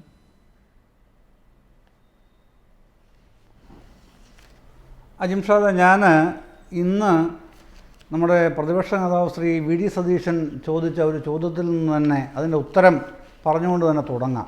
അദ്ദേഹത്തിൻ്റെ ചോദ്യം ഇതാണ്: ആരാണ് പിന്നെ ഈ പറഞ്ഞ ഒരു കണക്ക്, എസ്റ്റിമേറ്റ് ആണെന്ന് പറഞ്ഞ ഈ കണക്ക് ആരാണ് തയ്യാറാക്കി കേന്ദ്ര സർക്കാരിന് അയച്ചത്? അത് ഗവൺമെൻറ്, മുഖ്യമന്ത്രി പറയണം. ഇതാണ് അദ്ദേഹത്തിൻ്റെ വാദം, ചോദ്യം. മുഖ്യമന്ത്രി അല്ലല്ലോ, മുഖ്യമന്ത്രി മറുപടി പറയാൻ വരുന്നില്ല. കാര്യം ഇത്തരം കാര്യങ്ങൾക്കൊന്നും മുഖ്യമന്ത്രി മറുപടി പറഞ്ഞു നടക്കേണ്ട ആളല്ല. ഏതായാലും ആ ചോദ്യം കേട്ട ഒരു സാധാരണ പൗരൻ എന്ന നിലയ്ക്ക് ഞാൻ പക്ഷേ മറുപടി പറയാൻ ഉദ്ദേശിക്കുന്നുണ്ട്. അത് ഇവിടെ അങ്ങ് പറയുകയാണ്. ഈ പിന്നെ കണക്ക് തയ്യാറാക്കി അയച്ചത് പിന്നെ സംസ്ഥാന സർക്കാരിൻ്റെ റവന്യൂ വകുപ്പ്, പിന്നെ ഡിസാസ്റ്റർ മാനേജ്മെൻറ്റ് വകുപ്പ് principal secretary Shrimati Tinku Biswal IAS ആണ്. ശ്രീ വി ഡി സതീശന് വേണ്ടിയിട്ടാണ് ഞാൻ ഈ മറുപടി പറയുന്നത്. കാരണം പ്രേക്ഷകർ അത് കേൾക്കുന്നുണ്ടാവുമല്ലോ. അവർ ഇത് പിന്നെ mister Sanjeev Kumar Jindal, additional secretary disaster management, ministry of home affairs, government of India, എന്നയാളിന് ഈ കത്ത് അയക്കുന്നത് 17/8/2024 ടിങ്കു ബിസ്വാളിൻ്റെ കത്ത് ഇതാണോ കേട്ടോ അജിംഷാദെ? ഇതാണ് ആ കത്ത്. പിന്നെ അതിലവർ വ്യക്തമായിട്ട് കാര്യങ്ങൾ പറയുന്നുണ്ട്. പിന്നെ 9-ാം തീയതി ആഭ്യന്തര വകുപ്പിൽ നിന്നുള്ള ഉദ്യോഗസ്ഥർ വയനാട്ടിൽ വന്നിരുന്നു, ഈ മുണ്ടക്കൈ ചൂരൽമല പ്രദേശത്ത് വന്നിട്ട് പിറ്റേ ദിവസം പ്രധാനമന്ത്രിയും വന്നിരുന്നു. ഇതിൻ്റെ ഒരു പ്രാഥമിക എസ്റ്റിമേറ്റൊക്കെ ആ സമയത്ത് തയ്യാറാക്കിയിട്ടുണ്ടായിരുന്നു. വിശദമായ എസ്റ്റിമേറ്റ് വേണമെന്ന് പറഞ്ഞ് 17-ാം തീയതി വിശദമായ എസ്റ്റിമേറ്റ് അടക്കമാണ് തയ്യാറാക്കി അയക്കുന്നത്. 35 പേജുള്ള പിന്നെ വിശദമായ റിപ്പോർട്ടാണ് കേട്ടോ അയക്കുന്നത്. ഇപ്പോൾ ഈ ഹൈക്കോടതിയുടെ ഉത്തരവിൽ വന്നിരിക്കുന്ന 2 പേജ് സാധനമല്ല, 35 പേജിലാണ് കേരളം സമർപ്പിച്ചിരിക്കുന്നത്, പിന്നെ കേന്ദ്രത്തിൽ സമർപ്പിച്ചിരിക്കുന്നത്. എന്നാണ് 17/8 പറഞ്ഞിട്ട് ഇന്ന് 1 മാസം കഴിഞ്ഞു എന്ന് ഓർക്കണം. ഒരു നയാ പൈസ ഇതുവരെ ഒരു ധനസഹായം യൂണിയൻ ഗവൺമെൻറ് കേരളത്തിൽ വയനാട്ടിലെ ഈ മുണ്ടക്കൈ പ്രദേശത്തിൻ്റെ ഗുരുതരാവസ്ഥയ്ക്ക് വേണ്ടി എന്തെങ്കിലും ഒരു ചെറിയ സഹായം ഇരിക്കട്ടെ, നിങ്ങൾ ഇത്രയും തന്നതല്ലേ, അതിൻ്റെ പേരിൽ ഇരിക്കട്ടെ എന്ന് പറഞ്ഞ് ചെയ്തിട്ടില്ല. അത് ഒരു ഭാഗം. പ്രതിപക്ഷ നേതാവിൻ്റെ ആ കാര്യത്തിൽ അങ്ങ് കഴിഞ്ഞല്ലോ. അടുത്തത് വരുന്നത് ഈ ഹൈക്കോടതിയുടെ ഇന്നലത്തെ ഈ സംഭവം 6-ാം തീയതി വന്ന ഈ വിധി, ഈ ഉത്തരവ് ഇന്നലെയാണ് പുറത്തു വരുന്നത്. എങ്ങനെയാണ് ഈ പാലായിലെ ഒരു സെൻറ്ററുണ്ട്, പിന്നെ ഈ മാനേജിങ് ട്രസ്റ്റി ആയിട്ടുള്ള സെൻറ്റർ ഫോർ കൺസ്യൂമർ എഡ്യൂക്കേഷൻ പാലായിലെ ജെയിംസ് വടക്കൻ, ഒരുപക്ഷെ ശ്രീ അനിൽകുമാറിന് അറിയുമായിരിക്കും വടക്കനെ.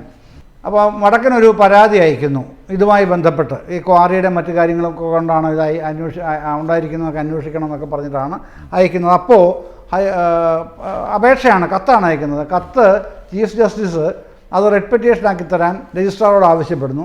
രജിസ്ട്രാർ അങ്ങനെ റെഡ് പെറ്റീഷനാക്കി കൊടുക്കുന്നു. അത് ജസ്റ്റിസ് ജയശങ്കർ നമ്പ്യാർ, ജസ്റ്റിസ് ശ്യാംകുമാർ ഇവർ രണ്ടുപേർ ഡിവിഷൻ ബെഞ്ചിലേക്ക് ചീഫ് ജസ്റ്റിസാണ് വിടുന്നത്. അവിടുന്ന് അമിക്കസ് ക്യൂറിയായിട്ട് ഒരാളെ കൂടെ കോടതിയെ സഹായിക്കാനായിട്ട് നിയോഗിക്കുന്നു. അത് നമ്മുടെ അഡ്വക്കേറ്റ് രഞ്ജിത്ത് തമ്പാനാണ് അമിക്കസ് ക്യൂറി.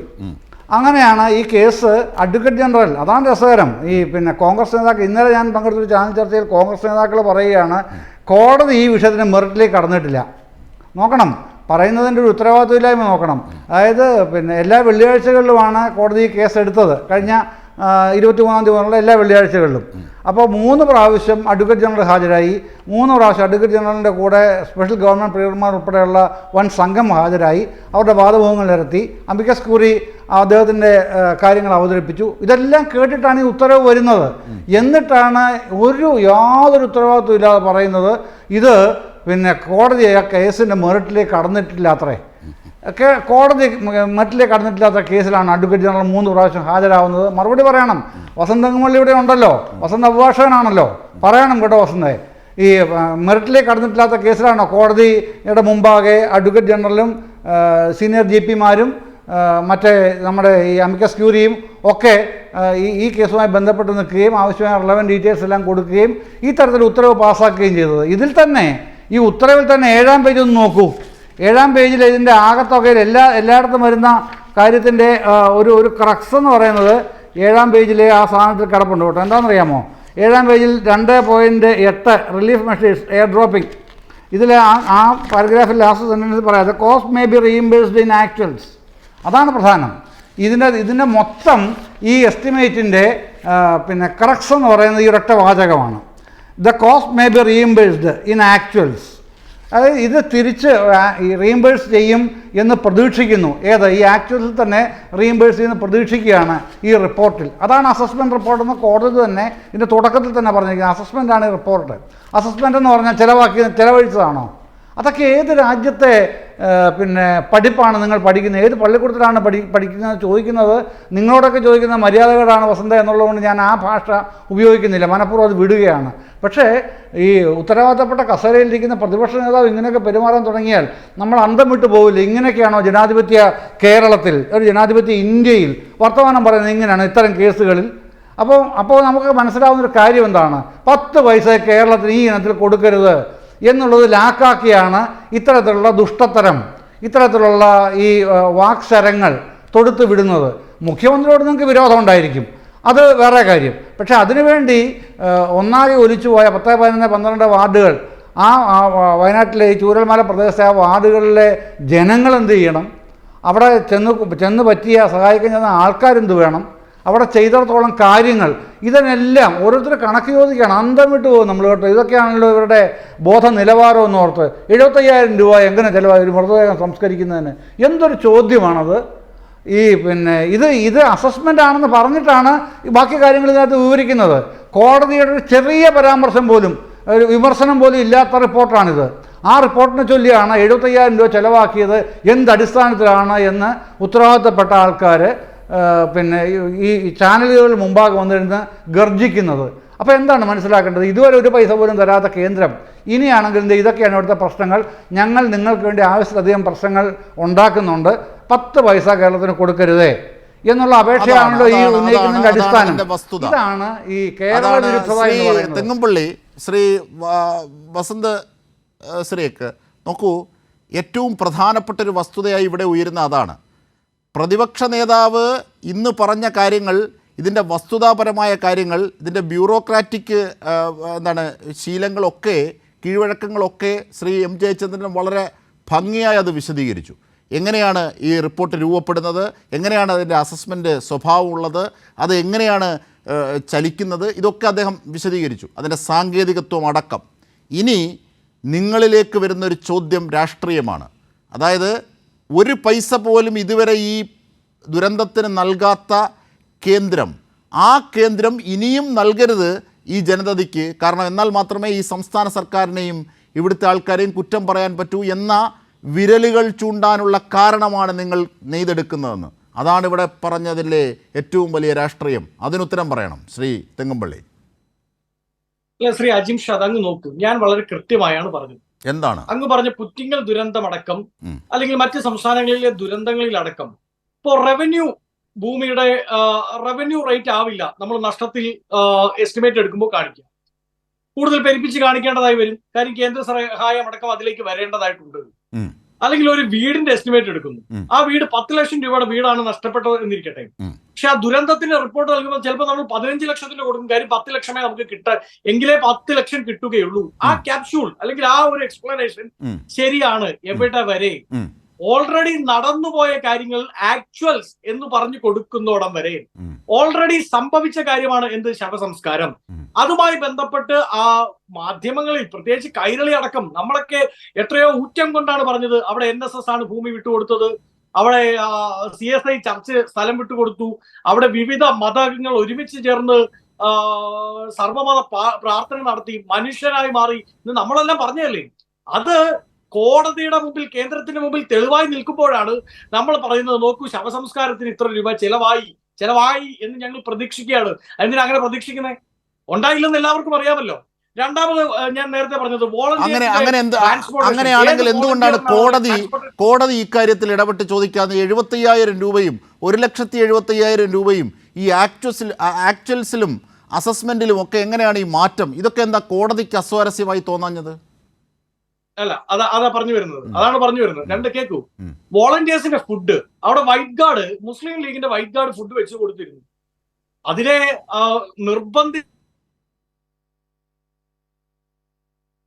തീർച്ചയായും ഞാൻ തിരിച്ചെത്താം, എന്തോ സാങ്കേതിക തടസ്സങ്ങൾ.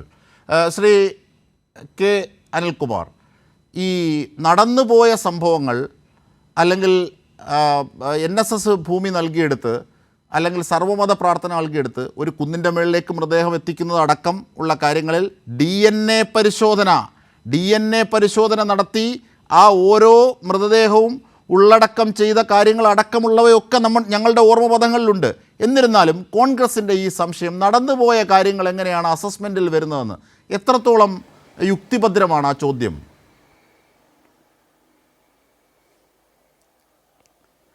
ഒന്ന്, ഈ ദുരന്ത നിവാരണ അതോറിറ്റി വയനാട്ടിൽ ചെയ്ത ചെലവുകളും ഈ കൊടുത്ത കണക്കുമായിട്ട് ഒരു ബന്ധവുമില്ല. ഇതെന്താ പ്രക്രിയ? നിങ്ങൾ ഒരു ഭാഗത്തിരുന്ന് ഇതിൻ്റെ മൊത്തം ചെലവുകളെക്കുറിച്ച് ദുരന്ത നിവാരണ നിയമപ്രകാരം ഒരു എസ്റ്റിമേറ്റ് ഉണ്ടാക്കുന്നു. ചെലവുകളൊക്കെ അവിടെ വേറെ നടന്നിരിക്കുക. ഈ കണക്കെല്ലാം കൂടെ കേന്ദ്രത്തിന് കൊടുക്കുന്നു. കേന്ദ്ര സർക്കാർ അവരുടെ ഉദ്യോഗസ്ഥന്മാർ വന്ന് ചെക്ക് ചെയ്തിട്ട് അവരൊരു തുക അനുവദിക്കുന്ന തുക കേരള സർക്കാരിന് കിട്ടും. ആ സർക്കാരിന് കിട്ടുമ്പോൾ ദുരന്ത നിവാരണ ഫണ്ടിൽ നിന്നും അവിടെ ചിലവായ തുക റീഇംബേഴ്സ് ചെയ്ത് ആ ദുരന്ത നിവാരണ നിധിയിലേക്ക് കൊടുത്ത് അവസാനിപ്പിക്കും. ഒരു മൃതദേഹം അടക്കം ചെയ്യാൻ 75,000 രൂപ ഒരു വ്യക്തിക്ക് കൈമാറുന്ന പദ്ധതിയാണോ ഇത്? അല്പമെങ്കിലും വിവരം വേണ്ടേ നിങ്ങൾക്ക് ഈ പറയുന്ന ആൾക്ക്? ഇനി ആക്ച്വൽസ് എന്ന് പറഞ്ഞാൽ എന്താണ്? അതിനാദ്യം മനസ്സിലാക്കേണ്ടത് ദുരന്ത നിവാരണ നിയമം 2001 കൊണ്ടുവന്നിട്ടുള്ള ചട്ടങ്ങൾ പ്രകാരം ഈ ആക്ച്വൽസ് എന്താണ്, അതിനെക്കുറിച്ച് വിവരമില്ലായ്മയല്ല പറയുന്നത്, മനഃപൂർവ്വം കള്ളം പറയുകയാണ്. ഉദാഹരണമായി നിങ്ങൾക്കൊരു വീട് നിർമ്മിക്കാൻ 10 ലക്ഷം രൂപ ചിലവായി നിന്നിരിക്കട്ടെ. ആക്ച്വൽസ് എന്താണ്? 1,32,000 നിങ്ങളുടെ മാനദണ്ഡപ്രകാരം കിട്ടൂ. ആക്ച്വൽസ് എത്രയാണ്? 10 ലക്ഷമാണ്. ആക്ച്വൽസ് തരുന്നത് ഈ വ്യത്യാസം 2 കോളത്തിലും കാണിക്കുന്നുണ്ട്. നിങ്ങൾ ഹൈക്കോടതിയിൽ സമർപ്പിച്ചതും കേന്ദ്രത്തിന് കൊടുത്തുപോയ മെമ്മോറാണ്ടത്തിനകത്ത് ആക്ച്വൽസിൻ്റെ കോളമുണ്ട്, അതുപോലെ തന്നെ മറ്റേ കോളമുണ്ട്. അപ്പോൾ എന്താണ്? ചില കാര്യങ്ങളിൽ കേന്ദ്ര സർക്കാർ എത്ര ക്ലെയിം ചെയ്താലും അത്രയും പണം തരും. ഉദാഹരണമായിട്ട് ചെളി നീക്കം ചെയ്യുന്നതിന് ആക്ച്വൽസ് തരും. വ്യോമസേനയുടെ ഹെലികോപ്റ്റർ ഉപയോഗിച്ചതിന് 2018 പ്രളയകാലത്ത് നമ്മൾ 70 കോടിയാണ് ക്ലെയിം ചെയ്തത്. 2 കൊല്ലക്കാലം കഴിഞ്ഞ് കേന്ദ്രത്തിൻ്റെ ബില്ല് വന്നപ്പോൾ 102 കോടി രൂപയായി. കേരളത്തിന് 70 കോടിയേ കിട്ടിയുള്ളൂ. അപ്പോൾ ഇനി അത്ര ഒരു സാഹചര്യം വന്നാൽ കേരള സർക്കാർ എന്ത് ചെയ്യും? 300 കോടി ചോദിക്കും. എന്നിട്ട് ആക്ച്വലായിട്ട് അവരുടെ ബില്ല് വരുമ്പോൾ ബില്ല് കൊടുക്കേണ്ട കാര്യമുള്ളൂ. അതേ കേന്ദ്ര സർക്കാരിന് ബാധ്യതയുള്ളൂ. ആക്ച്വൽസ് എന്ന് പറഞ്ഞാൽ കൊടുക്കാൻ ബാധ്യതപ്പെട്ട പണത്തിൻ്റെ കോളമാണ്, അല്ലാതെ ഗ്രൗണ്ടിൽ ചെലവഴിച്ച പണമല്ല. ഇത് 2001 ദുരന്ത നിവാരണ നിയമത്തിൻ്റെ ആ ഫോറം എങ്ങനെ തയ്യാറാക്കുന്നു എന്ന് അല്പം ജ്ഞാനം വേണം. ഇത് പഠിക്കാൻ താല്പര്യമില്ലാതെ മാത്രമല്ല, ഇത് അവിടെ ചെലവഴിച്ച തുകയായിട്ട് ഇത് കൂട്ടിക്കെട്ടാൻ നോക്കിയാൽ നിങ്ങൾ വിഡ്ഢികളുടെ സ്വർഗത്തിലാന്ന് മാത്രമല്ല, നിങ്ങൾ മനഃപൂർവ്വം ഇത് സത്യം മനസ്സിലാക്കാൻ ശ്രമിക്കുന്നില്ല എന്നുള്ളതാണ്. അതുകൊണ്ട് ഞാൻ ഈ കൃത്യമായിട്ട് ചോദിക്കുന്നു, ഇവിടെ കോൺഗ്രസിൻ്റെ പ്രതിനിധി പറഞ്ഞു ഞാൻ അത്ഭുതത്തോടെ കേൾക്കുക, 10 ലക്ഷം രൂപ എന്ന് വീടിനുണ്ടായാൽ അവരാ പൈസ തരുമോ? എന്ത് മര്യാദയായി വർത്താനം പറയുന്നത്? കേന്ദ്ര സർക്കാർ പരമാവധി 1,32,000 തരുവുള്ളൂ. ഈ ഡിഫറൻസ് അവിടെ കിടക്കും. ഇത് കേരളം ഉണ്ടാക്കണം. അങ്ങനെ കണക്ക് കൂട്ടിയാൽ ഇപ്പം തന്നെ കേന്ദ്ര സർക്കാരിൻ്റെ ഉദ്യോഗസ്ഥൻ പറഞ്ഞത് നമ്മൾ 3000 കോടി രൂപയുടെ നട്ടങ്ങോട്ട് എഴുതി കൊടുത്താൽ 206 കോടി കൂടുതൽ മാനദണ്ഡ പ്രകാരം കിട്ടൂല. എന്താ മാനദണ്ഡത്തിൻ്റെ പ്രശ്നം? ഇന്ത്യ രാജ്യത്ത് ഒരു വീട് വെക്കുന്നതിന് വേണ്ടി ചെലവഴിക്കുന്ന പണം പോരാ കേരളത്തിൽ. ഇന്ത്യ രാജ്യത്ത് മറ്റ് സ്ഥലങ്ങളിലെ ജനങ്ങൾ ജീവിക്കുന്ന നിലവാരത്തിലല്ല കേരളത്തിലെ ആളുകൾ. കേരളത്തിലെ ഒരു വീട്, ആ വീട്ടിലേക്ക് ആളുകൾ കയറുമ്പോൾ അവിടെ ഗൃഹോപകരണങ്ങൾ വാങ്ങുന്നതിന് വേണ്ടി ഒരു 25,000 രൂപ മാർക്ക് ചെയ്യുന്നതിന് എന്താ കുഴപ്പം? വീട്ടിൽ ഫ്രിഡ്ജ് വേണ്ടേ? മിക്സി വേണ്ടേ? ഗ്രൈൻഡർ വേണ്ടേ? ഇതുൾപ്പെടെ വാങ്ങിച്ചു കൊടുക്കണ്ടേ? ആ വീടെന്ന് പറയുന്ന ഇല്ലാതായെങ്കിൽ അവിടെ വാങ്ങിച്ചു കൊടുക്കാൻ എസ്റ്റിമേറ്റ് ചെയ്യാണ്. ആരെങ്കിലും സൗജന്യമായിട്ട് കൊടുത്തിട്ടുണ്ടെങ്കിൽ അവർക്കത് കൊടുക്കേണ്ടതില്ല, ചിലവ് വരുന്നില്ല. പക്ഷെ നിങ്ങൾ ക്ലെയിം ചെയ്യാതിരിക്കുന്ന എന്തിനാ? നിങ്ങൾ കേന്ദ്ര സർക്കാരിനോട് ഞങ്ങൾക്ക് ചിലവായി, കുറേ കാര്യങ്ങൾ സന്നദ്ധ സംഘടനകൾ നിർവഹിച്ചു, അപ്പോൾ അതിന് ചിലവില്ലെങ്കിൽ ബില്ലില്ലെങ്കിൽ അത് സെറ്റിൽമെൻ്റ് ഇല്ല. കേരള സർക്കാരിൻ്റെ ഈ ദുരന്ത നിവാരണ ഫണ്ടിൽ കിടക്കുന്ന പൈസ കൊണ്ട് ആരെങ്കിലും ഒളിച്ചു പോകുന്നുണ്ടോ? ഉദ്യോഗസ്ഥന്മാരാണോ ചിലവ് ചെയ്യുന്നത്? ഞാൻ മാന്യമായി പറയാൻ ആഗ്രഹിക്കുന്ന ഒരു പ്രധാനപ്പെട്ട കാര്യം, ചോദിക്കുന്ന ചോദ്യം ഇതാണ്. ഞങ്ങൾ CPM-കാർ കള്ളന്മാരാണ്, പാർട്ടിക്കാരെല്ലാം ഇത് വിഴുങ്ങുന്നവരാണെന്ന് ഈ 2 ദിവസമായിട്ട് പറഞ്ഞുകൊണ്ടിരിക്കുകയല്ലേ? ഞാൻ പറയാം, ഞാനടക്കമുള്ള കമ്മ്യൂണിസ്റ്റ് പാർട്ടി പ്രവർത്തകർ ഞങ്ങൾ എത്ര കോടി രൂപയാണ് CPM ഈ ദുരന്ത നിവാരണത്തിന് വേണ്ടി മുഖ്യമന്ത്രിയുടെ ദുരിതാശ്വാസ ഫണ്ടിലേക്ക് കൊടുത്തത്? കോൺഗ്രസ് എത്ര കാശ് കൊടുത്തു? ഓരോ കോൺഗ്രസ്സുകാർ എത്ര കാശ് കൊടുത്തു? BJP-കാർ എത്ര കാശ് കൊടുത്തു? മുസ്ലിം ലീഗുകാരെന്നാ കാശ് കൊടുത്തു? നിങ്ങളാരും ഈ ദുരന്ത നിവാരണത്തിന് ഒരു വെള്ളി രൂപ കേരളത്തിന് കൊടുത്തിട്ടില്ല. കേന്ദ്ര സർക്കാരിനെ കൊണ്ട് കൊടുക്കാൻ സമ്മതിക്കത്തില്ല. നിങ്ങൾ ആഗ്രഹിക്കുന്ന കേരളം തകരണം. അതിൻ്റെ ഭാഗമായി അവിടെ അതുണ്ടായില്ല ഇതുണ്ടായില്ല എന്ന് അടുത്ത തെരഞ്ഞെടുപ്പിൽ വിളിച്ചു പറയണം. വയനാട് ദുരന്തം പാളി, പിണറായി വിജയൻ ഫലപ്രദമായി നിർവഹിക്കുന്ന ഈ കേരള ഭരണത്തിൽ വയനാട് ദുരന്തം പാളി എന്ന് അടുത്ത തെരഞ്ഞെടുപ്പിൽ ക്യാമ്പയിൻ ചെയ്യാൻ വയനാടിനെ ബന്ദിയാക്കിക്കൊണ്ട് വില പറയുന്ന UDF-ൻ്റെയും BJP-യുടെയും മാധ്യമങ്ങളുടെയും ലീഗിൻ്റെയും SDP-യുടെയും ജമാഅത്തെ ഇസ്ലാമിയുടെയും രാഷ്ട്രീയമായത്. ആ രാഷ്ട്രീയം പച്ച മലയാളത്തിൽ രാഷ്ട്രീയമാണെന്ന് മനസ്സിലാക്കാനുള്ള വിവേകമൊക്കെ ഞങ്ങൾക്കുണ്ട്. നിങ്ങളിപ്പോൾ കുറേ അഴിമതിയുടെ കഥ പറഞ്ഞല്ലോ. ഏത് അഴിമതി? സതീശൻ ഹൈക്കോടതി കൊടുത്ത AI ക്യാമറ അഴിമതിയുടെ കേസ് എവിടെയാ? സതീശനും ചെന്നിത്തലയും കൂടെ കൊടുത്ത ആ K-ഫോണിൻ്റെ അഴിമതിയുടെ കേസ് എവിടെയാ? സതീശൻ പറയുന്നത് കേരള ഹൈക്കോടതിയെ പിണറായി വിജയൻ തെറ്റിദ്ധരിപ്പിച്ചു. പിണറായി വിജയൻ്റെ പാട്ടപ്പറമ്പിലാണോ കേരള ഹൈക്കോടതി കിടക്കുന്നത്? സതീശൻ്റെ വക്കീലിന് എന്തായിരുന്നു പണി? K-ഫോൺ കേസിനകത്ത് തോറ്റു തൊപ്പിയിട്ട് വന്നിരിക്കുന്ന സതീശൻ, തോറ്റു തൊപ്പിയിട്ട് വന്നിരിക്കുന്ന ചെന്നിത്തല, AI ക്യാമറ അഴിമതി കേസിനകത്ത് നിങ്ങൾ തോറ്റു തൊപ്പിയിട്ടില്ലേ? കുഴൽനാടൻ്റെ പിന്നാലെ തോറ്റു തൊപ്പിയിട്ടിരിക്കുകയാണ് UDF. ഈ 8.25 കൊല്ലത്തിനിടയ്ക്ക് ഒരു അഴിമതിയുടെ കാര്യത്തിലും ഞങ്ങളോട് ചോദിക്കാൻ ഒരു കോടതിയിലും ചോദ്യങ്ങൾ ഉണ്ടായിട്ടില്ല. അതാണ് പത്രക്കാരെ കൊണ്ട് നിങ്ങൾ കള്ളമെഴുതിക്കും. അതെ, നവമാധ്യമങ്ങൾ പിണറായി വിജയനെ പുലയാട്ടം നടത്തും, അസഭ്യങ്ങൾ പറയും, ഞങ്ങൾക്കെതിരെ വ്യാജ നിർമ്മിതികൾ ഉണ്ടാക്കും. അത് എടുക്കുമ്പോൾ 1, തൊടുക്കുമ്പോൾ 10, പിന്നെ അങ്ങോട്ട് പതിക്കുമ്പോൾ 1000, പിന്നെ അതങ്ങ് ശതഗുണീഭവിച്ചിങ്ങനെ കയറി വരുന്ന പോലെ. ഇപ്പോൾ ഫേസ്ബുക്കും വാട്സപ്പും നോക്കിക്കഴിഞ്ഞാൽ പിണറായി വിജയനെ പോലൊരു കൊള്ളക്കാരനും അഴിമതിക്കാരനും ഇല്ല. ആര്? ഒരു വെള്ളി രൂപ ഈ കമ്മ്യൂണിസ്റ്റ് പാർട്ടിയുടെ പ്രവർത്തകർ കൈകൊണ്ട് തൊടാത്ത വയനാട്ടിലെ ദുരിതാശ്വാസ പ്രവർത്തനം. ഞങ്ങൾ കയ്യിൽ നിന്ന് പണം കൊടുത്തുകൊണ്ട് കോടിക്കണക്കിന് രൂപ, ഞങ്ങളുടെ വർഗബഹുജന സംഘടനകൾ കോടിക്കണക്കിന് രൂപ മുഖ്യമന്ത്രിയുടെ ദുരിതാശ്വാസ നിധിയിലേക്ക് അയച്ചുകൊണ്ടേയിരിക്കുന്നു. ആ കമ്മ്യൂണിസ്റ്റ് പാർട്ടിയാണ് ഇങ്ങനെ കേരളത്തിനകത്ത് അപമാനിക്കാൻ കുറേ ആളുകൾ ഒരു വ്യാജ വാർത്തയുണ്ടാക്കി ഗൂഢസംഘം ഇറങ്ങിത്തിരിച്ചത്. അതിൻ്റെ ഗുണഭോക്താക്കളാകാൻ നിങ്ങൾ നടക്കും. മനസ്സിലാക്കണം, നിങ്ങളെ കൊഴി വെട്ടി ആളുകൾ തല്ലും. അതാണ് കേരളത്തിൽ സംഭവിക്കാൻ പോകുന്നത് സത്യമറിയുമ്പോൾ. തീർച്ചയായും ഇതാണ് ഒരു രാഷ്ട്രീയത്തിൻ്റെ ധാർമ്മികതയിൽ നിന്ന് ഉയരുന്ന ആത്മവിശ്വാസം. തീർച്ചയായും ശ്രീ BJP പ്രതിനിധിയിലേക്ക് താങ്കൾക്ക് കേൾക്കാമോ? ശ്രീ നോബൽ മാത്യു, അതായത് 32 പേർ മരിച്ച തെലങ്കാനയിലെ ദുരിതത്തിന് 3400-ലധികം കോടി രൂപ, പക്ഷേ 403 പേർ മരിച്ച വയനാട്ടിലെ 3 ഗ്രാമങ്ങൾ പൂർണ്ണമായും ഒലിച്ചുപോയ ദുരന്തത്തിന് ഇത്ര പ്രധാനമന്ത്രി വന്ന് കണ്ടിട്ട് പോയി ബോധ്യപ്പെട്ടിട്ടും 1 രൂപ സഹായം ലഭിക്കുന്നില്ല. ഇതാണ് പ്രധാന പരാതിയായി ഉയരുന്നത് കേന്ദ്രത്തിനെതിരെ. ഈ വസ്തുത മറച്ചുവെക്കാനാണ് മാധ്യമങ്ങളുടെ സഹായത്തോടു കൂടി വ്യാജ വാർത്ത നിർമ്മിച്ചതും അത് പക്ഷേ മിനിറ്റുകൾ കൊണ്ട് പൊളിഞ്ഞു വീണതും. ഇതാണ് BJPക്കെതിരെ ഉയരുന്ന ആരോപണങ്ങളിൽ ഏറ്റവും പ്രധാനപ്പെട്ടത്. ഇന്ന് കെ സുരേന്ദ്രൻ ചോദിച്ചല്ലോ ഇതിൻ്റെ യഥാർത്ഥ കണക്കൊക്കെ പറയൂ എന്നൊക്കെ. അത് കണക്ക് പറയണമെങ്കിൽ ഒരുപാടുണ്ട്. SDRF NDRF 75-25 അനുപാതത്തിൽ സംസ്ഥാനത്തിന് ദുരന്ത നിവാരണം ഓരോ 5 വർഷം വിഹിതമായി നൽകേണ്ടത്, അത് ഗുജറാത്തിന് എത്ര നൽകി, അത് UPക്ക് എത്ര നൽകി, കേരളത്തിന് 292 കോടിയിൽ എത്രയാണ് ആദ്യ ഗഡുവായി നൽകിയത്, അത് സ്വാഭാവികമായി നൽകേണ്ടതാണ്. എന്നിട്ടും ഈ ദുരന്തത്തിൻ്റെ പശ്ചാത്തലത്തിൽ എന്ത് എന്ന ചോദ്യം ബാക്കി.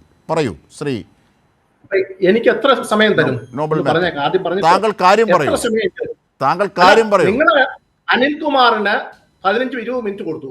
ഇല്ല അങ്ങനൊന്നുമില്ല. ഇല്ല ഇടയ്ക്ക് ഇടപെട്ടല്ല. താങ്കൾ വസ്തുത പറഞ്ഞാൽ ഇടപെടില്ലല്ലോ. അല്ല ശരി, അപ്പം അങ്ങനെ ഇടപെടരുത്. ഇടപെടില്ല. പറയൂ കേന്ദ്രം വേഗം പറഞ്ഞു. കേന്ദ്രം 1 രൂപ പോലും തന്നിട്ടില്ല എന്നാണ് പറയുന്നത്. സുഹൃത്തെ, അവിടെ ദുരന്തം ഉണ്ടായപ്പോൾ ആദ്യമേ അവിടെ വന്ന കേന്ദ്ര സേനാംഗങ്ങളാണ്. അവർ പ്രവർത്തിച്ചു. സാധാരണ വെന്റിലേറ്ററിൽ കിടക്കുന്ന രോഗികൾക്ക് ഇന്ന കാശ് തന്നിട്ട് ഞങ്ങൾ ചെയ്യുമെന്ന് പറഞ്ഞാണോ ചെയ്തത്? മുഴുവൻ പണവും കേന്ദ്രം കയ്യിൽ നിന്ന് തന്നെയാണ് ചെലവാക്കിയത്. കേന്ദ്രമന്ത്രി ജോർജ് കുര്യനെ ആദ്യമേ അവിടെ വിട്ടു. തൊട്ടടുത്ത നിമിഷം തന്നെ അദ്ദേഹം വന്നു. 4 ദിവസം അദ്ദേഹം ഉണ്ടായിരുന്നു.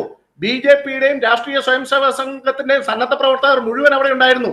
അവർ നല്ല രീതിയിൽ പ്രവർത്തിച്ചു. അപ്പൊ അന്ന് കേന്ദ്രം ഒന്നും തന്നില്ല. അവർ വന്ന കാശ് മേടിച്ചിട്ടാണ്. അപ്പൊ ആ വാദം അങ്ങ് കളയണം. രണ്ടാമത് കേന്ദ്രസേന ദുരന്ത നിവാരണ ദുരന്തത്തിന്റെ മുഖത്തെത്തിയതിന് നിങ്ങളുടെ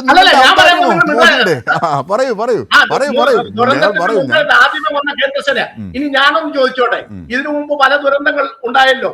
ആ ദുരന്തങ്ങളിൽ നിങ്ങൾ ഇപ്പൊ കൂട്ടിക്കൽ ദുരന്തം, ഞാൻ അതിനൊരു ഇരയാ. എന്റെ വീട്ടിലും വെള്ളം കയറിയതാ. കാഞ്ഞിരപ്പള്ളി ടൗണിലുള്ള എന്റെ വീട്ടിൽ വെള്ളം കയറിയതാ. നിങ്ങളുടെ CPMന്റെ മുൻ ഏരിയ സെക്രട്ടറിയുടെ ഷാപ്പ് സഹിതം അവിടെ ഒലിച്ചുപോയി. അവിടെ 14 വീടുകൾ ഇല്ലാതായി. ഊട്ടിക്കൽ എത്രയോ വീടുകൾ ഇല്ലാതായി. നിങ്ങളുടെ പാർട്ടിയുടെ ജില്ലാ സെക്രട്ടറിയുടെ സ്വന്തം സ്ഥലമാണല്ലോ. എത്ര രൂപ ഇന്നവരെ കൊടുത്തു? നിങ്ങൾ അതിന് കണക്ക് പറയണം സുഹൃത്തെ. കണക്ക് അക്കൗണ്ടബിൾ ആണ് ജനങ്ങളോട്.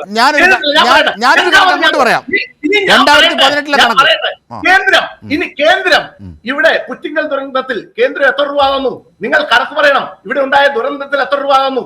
ഈ ദുരന്തത്തിൽ നിങ്ങൾ പറയുമല്ലോ ഹൈക്കോടതിയിൽ കൊടുക്കാനുള്ള ഒരു കണക്ക്. ആ കണക്കിലാണ് നിങ്ങൾ പ്രൊജക്ടഡ് സ്കോറും മറ്റേതൊക്കെ പറഞ്ഞത്. അങ്ങനെ പറഞ്ഞ നാണമില്ലേ? 75,000 രൂപ കൊടുത്താൽ നിങ്ങൾക്ക് എങ്ങനെയാ തിരിച്ചു കിട്ടുന്നത്? നാണമില്ല. ഇതൊക്കെ അവിടുത്തെ ഉദ്യോഗസ്ഥർ പരിശോധിക്കും. അനിൽ പറഞ്ഞ പോലെ പരിശോധിക്കുമ്പോൾ ഇത് പറഞ്ഞാലാണോ കാശ് കിട്ടുന്നത്? അതുപോലെ പ്രൊജക്ടഡ് സ്കോർ കൊടുത്ത് അത് കൊടുക്കുമ്പോഴും തെറ്റായ കാര്യങ്ങൾ പറയരുത്. പിച്ചച്ചട്ടിയിൽ കൈയിട്ട് വരുന്ന സമീപനം നിങ്ങൾ ഉണ്ടാവരുത്. എവിടെ ചെലവ് കേന്ദ്രം നൽകിയോ? ഞങ്ങൾക്കറിയാം. ചെലവിന്റെ കണക്കല്ലല്ലോ ഇപ്പൊ പറഞ്ഞത്.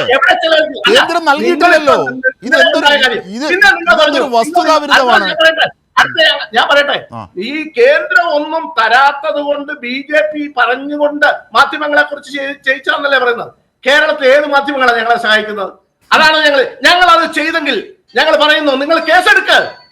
ഒരാളേലും ഈ ഗൂഢാലോചന കോൺസ്പിറസി ഹാച്ചസ് ഇൻ സീക്രസി നിങ്ങൾ കേട്ടിട്ടില്ലേ? 120G പഴയ ഇപ്പൊ ഭാരത് ന്യായ സംഹിതയിൽ പുതിയ മാറ്റം വന്നിരിക്കുന്നു. അവിടെ ഒരു ഗൂഢാലോചന നിങ്ങൾ പറഞ്ഞല്ലോ, വലിയ ഗൂഢാലോചനയാണ് നിങ്ങളെ തകർക്കാൻ. ആ ഗൂഢാലോചന കേസെടുക്കണം സുഹൃത്തെ. നിങ്ങളുടെ സർക്കാരല്ലേ കേസെടുക്കേണ്ടത്? എന്തുകൊണ്ട് എടുക്കുന്നില്ല? ഇല്ലാതെ പറഞ്ഞിട്ട് ഒരാളെ ചെയ്ത തെറ്റുകളൊക്കെ ന്യായീകരിക്കാൻ വേണ്ടി CPMന്റെ വക്താവിന് 15 മിനിറ്റ് കൊടുക്കുകയും ബാക്കിയുള്ളവർ പറയുമ്പോൾ ഇടപെടുകയും ചെയ്ത് ഇതിൽ നിന്ന് മാറണം. ഞങ്ങൾ പറയുമ്പോൾ കൊഞ്ഞനം കാണിക്കുന്ന പരിപാടി മാറണം. കേരളത്തിന് വയനാട് ദുരന്തത്തിൽ പരമാവധി തുക ഇപ്പൊ താങ്കൾ ഏതാണ്ട് 7 മിനിറ്റിലധികമായി സംസാരിച്ചു. ശ്രീ കെ അനിൽകുമാർ താങ്കൾ കൈ ഉയർത്തിയല്ലോ, എന്തോ പറയാനുണ്ടെന്ന്. നോബലിലേക്ക് എത്താം. ഈ പോയിന്റ് ഓഫ് ഓർഡർ എന്നൊക്കെ പറയുന്ന പോലെ പാർലമെന്ററി സംവിധാനത്തിലുള്ളതല്ലേ. ഒന്ന് പറയട്ടെ. താങ്കൾ പറഞ്ഞതിൽ എന്തോ ഒരു വസ്തുതയ്ക്ക് പ്രശ്നമുണ്ട്, ഫാക്ച്വൽ എറർ ഉണ്ട്. അത് അനിൽകുമാർ ചൂണ്ടിക്കാണിക്കുന്നു. ഞാൻ നോബലിലേക്ക് തിരിച്ചെത്താം. നോബൽ ഒന്ന് വഴങ്ങൂ. സുനാമി വന്നപ്പോൾ ഉമ്മൻചാണ്ടിയായിരുന്നു മുഖ്യമന്ത്രി. ഇവരൊക്കെ സന്നദ്ധ സംഘടനകളോട് പറഞ്ഞു, നിങ്ങൾ വീട് വെച്ചോ, 50,000 രൂപ വെച്ച് ഞങ്ങൾ കൊടുക്കാമെന്ന് പറഞ്ഞു.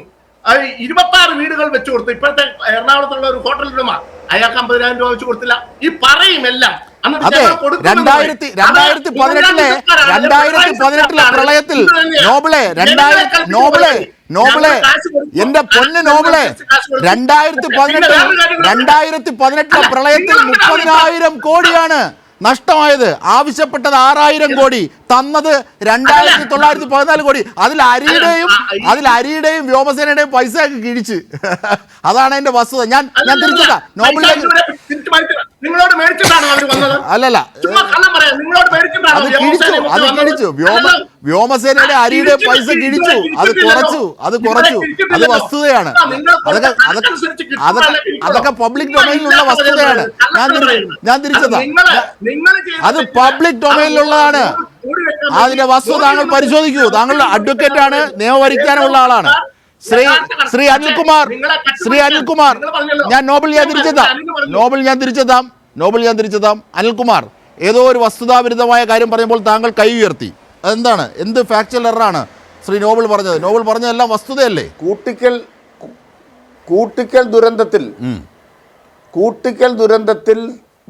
വീട് നഷ്ടപ്പെട്ടവരുണ്ട്, ഭൂമി നഷ്ടപ്പെട്ടവരുണ്ട്. ഭൂമിയും വീടും നഷ്ടപ്പെട്ടവർക്ക് 10 ലക്ഷം രൂപ വീതവും, വീട് മാത്രം നഷ്ടപ്പെട്ടവർക്ക് 6 ലക്ഷം രൂപ വീതവും ഈ സർക്കാർ അവിടെ മുഴുവൻ പേർക്കും കൊടുത്തു. അവരുടെ ആശ്വാസ പരിധിയിൽ പെടാത്ത താൽക്കാലിക താമസക്കാർ, വാടകക്കാർ ഉൾപ്പെടെയുള്ള കുറേ പേരുണ്ടായിരുന്നു. CPIM 2 ഏക്കർ സ്ഥലം ഞങ്ങളുടെ പാർട്ടി പാർട്ടിക്കകത്ത് പിരിവെടുത്ത് വാങ്ങിച്ചു. എന്നിട്ട് അവിടെ 25 വീട് വെച്ച് കൊടുത്തു കൂട്ടിക്കൽ. CPIM ഞങ്ങളെല്ലാവരും ഇതിന് പണം കൊടുത്തവരാ. അതേസമയം ഗവൺമെൻറ് നിലയ്ക്ക് മന്ത്രി VN വാസവനും K രാജനും ഉൾപ്പെടെയുള്ളവരോടെത്തി അവിടെ ആർക്കൊക്കെ ദുരിതമുണ്ടായോ രേഖാപരമായി അവരുടെ അക്കൗണ്ടിൽ പണം കൊടുക്കാവുന്ന മുഴുവൻ പേർക്കും അക്കൗണ്ടിൽ പണം കൊടുത്തു. നിയമാനുസരണം പണം കൊടുക്കാവുന്ന മുഴുവൻ പേർക്കും പണം കൊടുത്തു കഴിഞ്ഞതാണ്. ഇനി രണ്ടാമത്തെ പ്രധാനപ്പെട്ട കാര്യം, ദുരന്ത നിവാരണ നിയമം അനുസരിച്ച് വയനാട് ദുരന്തത്തിന് പണമുണ്ടോ? നിങ്ങൾ പറഞ്ഞു ഏതാണ്ട് പൈസ അനുവദിച്ചിട്ടുണ്ട്. ഓരോ പൈസ അനുവദിച്ചിട്ടില്ല. ദുരന്ത നിവാരണ ഫണ്ടിനകത്ത് കിടക്കുന്ന പൈസ ഈ രംഗത്തേക്ക് വക മാറ്റണമെങ്കിൽ നിങ്ങൾ അനുവദിക്കണം. കേന്ദ്രം ചെയ്തിട്ടില്ല. കേന്ദ്രം പറഞ്ഞിരിക്കുന്നത് അവിടെ കിടക്കുന്ന കുറച്ച് കാശുണ്ട്, തൽക്കാലം അങ്ങ് ചിലവാക്ക് കുറച്ച്, അത്രേ പറഞ്ഞു. ഞാൻ ചോദിക്കുന്ന ചോദ്യം, 32 പേര് ഭരിച്ച് ആന്ധ്രയ്ക്ക് എങ്ങനെയാണ് 3,449 കോടി കൊടുത്തത്? ഏത് മെമ്മോറാണ്ടമാണ്? ആന്ധ്രാപ്രദേശിലെ ഒരാളുടെ മരണത്തിന് എത്ര രൂപയാണ് അവർ തന്ന നിവേദനം പോലും ഇല്ലാതെ നിങ്ങൾ കാശ് കൊടുത്തവിടെ. കേരള സർക്കാർ പറയുമ്പോൾ നിവേദനം വേണം. ആ നിവേദനത്തിൽ തുക എഴുതിയിട്ടുണ്ടെങ്കിൽ അത് കുറ്റം. നിങ്ങൾ നിവേദനത്തിൽ ഏതെങ്കിലും തുക എഴുതി ഉടനെ അങ്ങ് തരുന്നവരാണോ? ഉദ്യോഗസ്ഥന്മാരെ എസ്റ്റിമേറ്റ് അവരുടെ കാഴ്ചപ്പാടാണ്, മന്ത്രിസഭാ തീരുമാനം അല്ലെന്ന്. ആ കാഴ്ചപ്പാട് എഴുതി കൊടുത്തിട്ട് കേന്ദ്ര സർക്കാർ ഉദ്യോഗസ്ഥന്മാർ ചെക്ക് ചെയ്ത് ഒരു തുക നിങ്ങൾ തീരുമാനിച്ച് തന്നു കഴിഞ്ഞാൽ അത് ആ നിധിയിലേക്ക് വരും. ആക്ച്വലായിട്ട് ഗ്രൗണ്ടിൽ കലക്ടറുടെ നേതൃത്വത്തിൽ ചെലവഴിച്ച തുകയ്ക്ക് അവിടെ പേയ്മെന്റ് കൊടുക്കും. അതെ, അതിന്റെ പ്രൊസീജിയർ അതാണ്. ഇതൊക്കെ അറിയാത്തതല്ല, ബോധപൂർവം ക്രിയേറ്റ് ചെയ്യുകയാണ്. LKG പിള്ളേരോട് പറയുന്ന പോലെ ഞങ്ങൾ എന്തിനാ കള്ളന്മാരെന്ന് വിളിക്കും? തീർച്ചയായും വസന്ത് തെങ്കപ്പള്ളി, ഇപ്പോ ഈ ഉറങ്ങുകയാണെങ്കിൽ ഉണരാം, ഉറക്കം നടിച്ചാൽ ഉണരാനാകില്ല. ഇപ്പോഴെങ്കിലും ഈ കാര്യങ്ങൾ ബോധ്യമാകുന്നുണ്ടല്ലോ. ഇതിന് വടി മോദി സർക്കാരിന് നിങ്ങൾ കൊടുക്കുകയാണ്, അതിൻ്റെ വലിയ വില കൊടുക്കേണ്ടി വരും. ഇതാണ് ഇവരൊക്കെ പറയുന്നത്. ശ്രീ തങ്കപ്പള്ളി ചുരുക്കി. അജിംഷാദ്, വടി കൊടുക്കുന്നത് നിങ്ങൾ തന്നെയാണ്. നോക്കൂ, ഞാൻ പറഞ്ഞതുപോലെ നടന്നുപോയ സാധാരണക്കാർക്കും ദേശാഭിമാനിയിലും കൈരളിയിലെയും വാർത്ത എടുത്തുകൊണ്ട് വരും നാളെ കേന്ദ്രത്തിന്റെ എക്സിക്യൂട്ടീവ് കമ്മിറ്റി. എങ്ങനെയാണ് ഇത് അനുവദിക്കുന്നത്? ഒന്ന്, സംസ്ഥാന എക്സിക്യൂട്ടീവ് കമ്മിറ്റി പാസ്സാക്കുന്ന എസ്റ്റിമേറ്റ്, അത് കേന്ദ്ര എക്സിക്യൂട്ടീവ് കമ്മിറ്റി പാസ്സാക്കിയ ശേഷമാണ് തുക പ്രഖ്യാപിക്കുക. അങ്ങനെ പ്രഖ്യാപിക്കുമ്പോൾ കേന്ദ്രത്തിന്റെ ഉദ്യോഗസ്ഥർ നമ്മളോട് ഇത്രയും കാലമായി ശത്രുതാ മനോഭാവത്തോടു കൂടി പെരുമാറുന്നവർ, അവർ കൈരളിയുടെയും ഈ പറയുന്ന ദേശാഭിമാനിയുടെ റിപ്പോർട്ട് തന്നെ എടുത്തുകൊണ്ട് വരും. നോക്കൂ, അവിടെ ഫ്രീ ആയിട്ടാണ് സംസ്കരിച്ചത്, അവിടെ വോളണ്ടിയേഴ്സ് ₹1 പോലും മേടിച്ചിരുന്നില്ല, ഇത് ചെലവായ തുകയല്ലേ എന്നുള്ള കാര്യങ്ങൾ എടുത്തുകൊണ്ട് വരും. ഇത് ചെലവല്ല, ഇത് തള്ളിപ്പോവും. പിന്നെന്തിനാണ് കൊടുക്കുന്നത്? അല്ല, പിന്നെന്തിനാണ് കൊടുക്കുന്നത്? അങ്ങനെ കൊടുക്കുമ്പോണ്ടാവുന്ന പ്രശ്നം ആ വ്യാജ കണക്കാണ് എന്ന് കൈരളിയെ കോട്ട് ചെയ്തുകൊണ്ട് കേന്ദ്രം പറയും. എന്നിട്ട് നമുക്ക് കിട്ടേണ്ടിയിരുന്ന, ന്യായമായി കിട്ടേണ്ടിയിരുന്നതിൽ കൂടി കടക്കൽ കത്തിവെക്കുന്ന പണിയാണ് സംസ്ഥാന സർക്കാർ വീണ്ടും വഞ്ചി തിരുനക്കര തന്നെ. ശ്രീ എം ജയചന്ദ്രൻ, ചർച്ച വൈൻഡപ്പ് ചെയ്യുന്നതിന് മുമ്പ് ശ്രീ ജയചന്ദ്രൻ, ഈ പറയുന്നത് ചിലവുകളുടെ കണക്കാണ്, ഇത് ദുരന്തവുമായി ബന്ധപ്പെട്ടതാണ്, അതൊരു ബ്യൂറോക്രാറ്റിക് പ്രോസസ്സിലൂടെയാണ് ഈ കാര്യങ്ങൾ പോയത്. അത് അസസ്മെന്റ് കാര്യത്തിൽ, പുറ്റിങ്ങൽ ദുരന്തത്തിന്റെ കാര്യത്തിലും ഇത് തന്നെയാണ് ഉമ്മൻചാണ്ടി സർക്കാർ ചെയ്തത്. വെറും 1 കിലോമീറ്റർ മാത്രം ചുറ്റളവിലുള്ള ഒരു അപകടത്തിൽ. ഇതൊക്കെ വസന്ത് തെങ്ങമ്പള്ളിയോട് പറഞ്ഞു, അതൊക്കെ അദ്ദേഹം അംഗീകരിക്കുന്നു, വീണ്ടും പഴയ കാര്യം തന്നെ പറയുകയാണ്. ശ്രീ എം ജയചന്ദ്രൻ. അജിംഷാദെ, നമ്മളൊരു പെട്ടിക്കടയ്ക്ക് ഒരു ബാങ്ക് ലോൺ കിട്ടണമെങ്കിൽ പോലും ഒരു DPR, ഡീറ്റെയിൽഡ് പ്രോജക്റ്റ് റിപ്പോർട്ട് കൊടുക്കണം. അതാണ് ഈ നൂറ്റാണ്ടിൻ്റെ, ഈ കാലത്തിൻ്റെ പ്രത്യേകത. അപ്പോൾ പിന്നെ ഈ യൂണിയൻ ഗവൺമെൻറ്റിലേക്ക് ഈ കൊടുത്തിട്ടുള്ളത് ഒരു ഡീറ്റെയിൽഡ് പ്രോജക്റ്റ് റിപ്പോർട്ടാണെന്ന് മനസ്സിലാക്കാൻ സാമാന്യ ബുദ്ധിയും യുക്തിയുമുള്ള ആർക്കും ഒരു സംശയം ഉണ്ടാവേണ്ടതില്ല. ഇത് 35 പേജുള്ള റിപ്പോർട്ടാണ് കൊടുത്തിട്ടുള്ളത്, ഞാൻ പറഞ്ഞല്ലോ. അത് ആ ഡീറ്റെയിൽഡ് പ്രോജക്റ്റ് റിപ്പോർട്ട് അതേപടി അംഗീകരിക്കുകയാണോ പിന്നെ പതിവ്? അല്ലല്ലോ. അതിന് അവരുടേതായിട്ടുള്ള നോംസ് ഉണ്ട്. ആ നോംസിൽ അതിൽ ഓരോരോ കള്ളികളാണ് വെച്ചിട്ടുള്ളത്. ഏത് ധനസഹായത്തിനും അങ്ങനെയാണ്. ആ ഓരോരോ കള്ളികൾക്കകത്ത് എങ്ങനെയൊക്കെയാണ് തീരുമാനിക്കുന്നത്, അവിടെ ഇരിക്കുന്നതാണ് തീരുമാനിക്കുന്നത്. അത് പിന്നെ SDRFന്റെ സ്റ്റേറ്റിൻ്റെ മാത്രമല്ല, NDRF ഉണ്ട്, അങ്ങനെ പല സംവിധാനങ്ങളാണല്ലോ. അതിൻ്റെ അകത്ത് നിന്നാണ് ഈ തീരുമാനങ്ങൾ വരുന്നത്. അതിലേക്കായിട്ട് നമ്മൾ അങ്ങോട്ടൊരു അപ്പീലാണ് വെച്ചിട്ടുള്ളത്. ആ അപ്പീലനുസരിച്ച് റെസ്പോൺസീവായിട്ടുള്ള ഒരു നടപടി അവിടുന്ന് ഉണ്ടായിട്ടില്ല. അതാണ് തർക്കം. ബേസിക് ഇഷ്യൂ അതാണ്. ഈ കോൺഗ്രസ് പിന്നെ പ്രതിപക്ഷം എന്ന് പറയുന്ന പ്രതിപക്ഷ നേതൃനിര പറയേണ്ട എന്താണ്? നിങ്ങൾ സഹായിക്കാൻ ബാധ്യതയുണ്ട് യൂണിയൻ ഗവൺമെന്റിന്. നിങ്ങൾ സഹായിക്കും, ₹1 കൊടുത്തിട്ട് ആ സഹായം ഇത്ര കൊടുത്തിട്ടുണ്ടെന്ന് പറയണ്ടേ? അത് പറയാതെ എന്ത് വർത്തമാനമാണ് പറയുന്നത്? നാളെ പിന്നെ ഈ മൊത്തത്തിൽ ഗവൺമെന്റിനെ വിമർശിക്കാനായിട്ടുള്ള കോപ്പ് കൂട്ടുന്ന ഈ സംവിധാനം ഇപ്പോഴേ പിന്നെ ഒടിഞ്ഞു മടങ്ങി പോയിരിക്കുന്നു. ഇല്ലാത്തൊരു നുണക്കഥയാണ് കെട്ടിക്കൊണ്ട് വന്നത്. അതില്ലാത്തത് കൊണ്ടാണ് നമുക്ക് തുറന്ന് പറയേണ്ടി വന്നു. അതില്ല എന്നുള്ളത് അതാണ് ചെയ്തിട്ടുള്ളത്, അതാണ് സംഭവിച്ചിട്ടുള്ളത് തന്നെയാണ്. തീർച്ചയായും. കാരണം ഈ നടപടിക്രമങ്ങളൊക്കെ ആദ്യമല്ല, എല്ലാ കാലങ്ങളിലും ചെയ്യുന്ന അതിൻ്റെ പ്രൊസീജിയറുകളാണ്. ഇതുപോലും ഒരു വ്യാജ വാർത്തയുടെ സ്വഭാവം നൽകി, അല്ലെങ്കിൽ വ്യാജ വാർത്തയാക്കി വസ്തുതകളെ മറച്ചു പിടിക്കാനായി ഉപയോഗിച്ചതാണ് പൊളിഞ്ഞു വീണത്. എന്നിട്ടും പിടച്ചടിക്കുകയാണ്, വീണുരുളുകയാണ്, വീണെടുത്ത് കടന്നുരുളുകയാണ്. തീർച്ചയായും ഇതിന് വലിയ വില കൊടുക്കേണ്ടി വരും.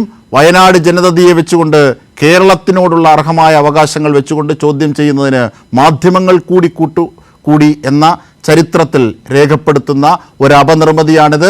അപഹാസ്യമായി പോയെങ്കിലും ആ അപനിർമ്മിതി ഒരുപക്ഷെ കേരളത്തിൻ്റെ ചരിത്രത്തിൽ നിർണായകമായ രാഷ്ട്രീയ ചോദ്യങ്ങളുമായി മാധ്യമങ്ങൾക്ക് നേരെ തന്നെ, അല്ലെങ്കിൽ ഇതിന് കൂട്ടുനിന്ന പ്രതിപക്ഷത്തിന് നേരെ തന്നെ വിരലുമായി നിൽക്കുക തന്നെ ചെയ്യും. ചർച്ചയെ ക്രോഡീകരിക്കുമ്പോൾ ന്യൂസ് ആൻഡ് വ്യൂസിലൂടെ പൂർണ്ണമാകുന്നു. നമസ്കാരം.